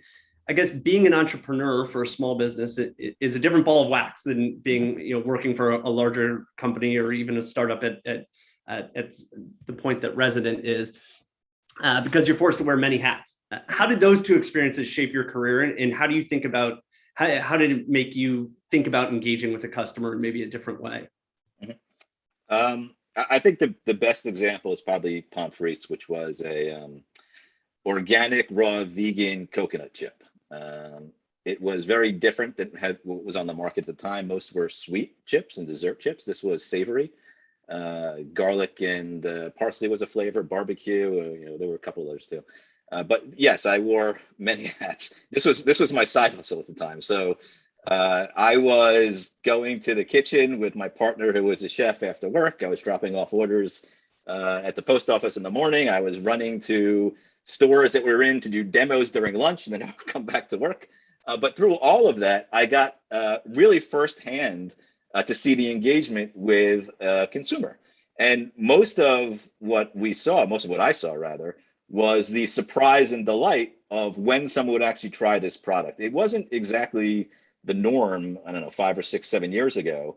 And it was very, very different. That was what was on the market. So to actually go from an idea to actually produce something, to have someone actually eat it and tell you that it was good, was phenomenal. It's not around. So, I mean, I guess, successful, I'd say successful is in the knowledge that I learned, and I would not change it. I mean, I put the money into it myself. It wasn't a huge amount, but I would not take that money back to unlearn what I learned. And part of that actually is that surprise and delight, which I think should be how you try and engage with the consumer, no matter what it is. Is it the value of the product? Is it the quality, or just how you service and communicate with them? So I get to see that firsthand. I mean, I got to see it at events I would do on weekends. I would call customers up that were ordered from New York. I would say, hey, I'm in New York. You want me to drop your order for you? And, they would be shocked. And I would go to their door, I would drop it off, and I'd have conversations with them. And it was great. And that was the engagement that you hope to have with all consumers, no matter what the product is. Yeah, I suppose when you're making a food product and you serve it to them and you watch them eat it, you can get a very, very honest opinion on what they think about the product right there. You don't need words or clicks to measure that. For sure. So, I think it's been touched on in every segment today, but the pandemic has changed a lot for everyone, and certainly for marketers. How has the pandemic affected residents marketing, either positively or negatively? Has that changed some of the ways that you think about it? I guess, I know early on in the pandemic, many of the retail locations for mattresses were closed, and as people were trying to understand how communicable this disease was, did that positively impact the D2C angle? Did it net neutral? How did that sort of adjust the way you guys were thinking about your marketing efforts in the business overall? Yeah, I mean, it was very clear for us. I mean, we were very regimented in what we did up until that point in time, as far as having goals and targets per channel and per customer. Was it a new customer retargeting? Once the pandemic hit, that changed a lot. From a marketing perspective, I was given a lot more freedom to be more fluid with how we operated, and we became very opportunistic. I'd say that we've had incredible and efficient growth probably since day 2 of the pandemic. So we are opportunistic marketers. We saw what was going on. And as the pandemic continued to evolve, the trends were that people weren't traveling. They're spending money on their home. They're spending a lot of time in bed. So we were, the right product at the right time at the right price. So we definitely were opportunistic. I think it enabled us to capture a lot of market share that we haven't given up. So we continue to be very efficient today. Love that. You've held leadership roles at numerous companies. I guess shifting out of the consumer engagement, what are you most proud of as a leader? And I guess how has your leadership style maybe shifted in the last year and a half, 2 years, as we've been in this virtual environment where you're not maybe seeing your team every day face to face, and you're more communicating digitally? How are some of the changes affected the way you guys interact, I guess, as a team? So I'll take the first part of that, which was leadership and what I'm proud of. I think that I'm never afraid to get my hands dirty. I like to work. I know that sounds cheesy, but I do. I like to work. I don't know what I would do if I wasn't. So I will rarely try and ask someone on my team to do something that I haven't done or not willing to do myself. I build a lot of our internal dashboards ourselves. I run campaigns myself. Now, as I've gotten more advanced in my career, it's more difficult to do. But that willingness to and curiosity will always be there. I'm in my past 2 roles, in my current role rather, also, I'm definitely notorious for asking a lot of questions of my team. And that sometimes is misconstrued as me questioning what they're doing in a negative way, but it's not. I'm really just trying to learn and understand A to Z of what they're doing to see how I can help them. So I definitely need to make that clear to people, and I do. when they're part of my team. And the second part of that is, I guess, is what have we done different during the pandemic? I think so. We've been a pretty virtual company from the start. My team has been based in my boss is in Israel, our data analytics team in Israel. I have people in the UK, up and down the East Coast, in California and Texas. So, we've always been virtual. Now, since the pandemic, a lot of people have moved out of the area. So things have definitely changed some, but we didn't miss too much of a beat when that happened. But what we have done, other than typical one-on-ones and channel meetings with all channel managers, I have started to have these Friday meetings, which serve two purposes. One is to communicate to my team what I'm hearing from leadership, and also what I'm communicating to leadership for what our department is doing. I want to make sure they understand what I hear and also what I'm communicating, so we're all on the same page. And the second part of that is actually just to stay in touch and have a little fun. I mean, it can't all be work. So we started out with some very intricate quizzes and games, and we have online drawing contests. It could be any number of things, but the winner of whatever that week's contest is gets a $25 Amazon gift card. And if there is nothing to go over, I mean, there's times where, hey, you just don't want to work. We'll just, be on the call and talk for a half hour to an hour and wish everyone has a good weekend, and then, and call it a day and call it a week. Love that. I think that, some of the best leaders that I know I've worked with are the ones that are willing to get their hands dirty and aren't too big, despite their role to open up a deck and add a slide in or make some changes, and are really there to help and not just be a critique, if you will. As you look out to 2022, what are some of the things you're excited about? Is there anything that makes you nervous about, the supply chain issues that we're going through, the labor shortages, or I guess to use a bad mattress conversation pun, what's keeping you up at night? Well, I could wrap all that all into one. I mean, with respect to cost of goods and shipping and all that stuff, I leave that to the very capable people that we have managing that stuff. What keeps me up at night, what keeps me excited, and what makes me nervous is the same thing. It's measurement. But that's a good thing, because it is definitely challenging. It's a way more complex task than it used to be. And we have great people working on it, and I get to work on it firsthand with them. I'm not going to set up warehouses to receive and ship goods, but I am going to work with our data analytics team to understand our measurement and how we are able to do what we do. So I honestly think it's fun. I love doing it. I think it's very rewarding intellectually. I think it's very impactful to the company. And that does get me nervous, there's no doubt, but it gets me excited at the same time. Awesome. Well, we've got 2 minutes left. I figure I'll pause here for a second, see if anyone wants to throw any questions in the chat. I haven't seen any come through yet. But if you have any questions, feel free to drop one in. I guess I would be remiss if I didn't ask the question of what mattress do you sleep on with all of the mattress brands that you work for? I sleep on a Nectar Premier Copper. Love it. So with an adjustable base. Love that. Looks like Dan just dropped a question in here. So how much of a challenge is content velocity? It's very challenging. It's from static to video to everything we do. It is challenging. There is a lot of creative. I mean, we're talking about 4 different brands, 5 rather, with Clover Lane, different messaging techniques, different platforms, and that division actually sits under me as well. Not the creative director, but really like a creative. I call creative optimizations, a director of marketing creative operations. So that's someone I work with on a day in and day out basis. We plan out what is happening on a content calendar. We have our own internal studio in California. So we really are able to churn out a lot of creative in a fashion that is probably more than others, because if you are working, I mean, we have mattresses are big, these sets are big. We have the advantage of having pre-built sets in our studio where we can churn out creative pretty quickly, but velocity is a challenge. It absolutely is. We do work with platform partners to understand creative fatigue. And I think we do a really good job of churning out that content at a high rate. Awesome. I am being told by Ryan that it is time to wrap. So thank you, Jared. Appreciate you getting on the hot seat here for a little bit and taking us through the consumer journey that you're managing and driving at Resident. So it was a great conversation and great to meet you. Same here. Thanks, Matt. Appreciate it. Jared and Matt, want to appreciate or give you a little bit of appreciation here for closing out our event. I know that 40 minutes does go by pretty darn quick, so we appreciate you stepping in, giving us your time and your energy for the day. We appreciate that a lot. Yeah, no, thanks for having me. Brian. Really appreciate it.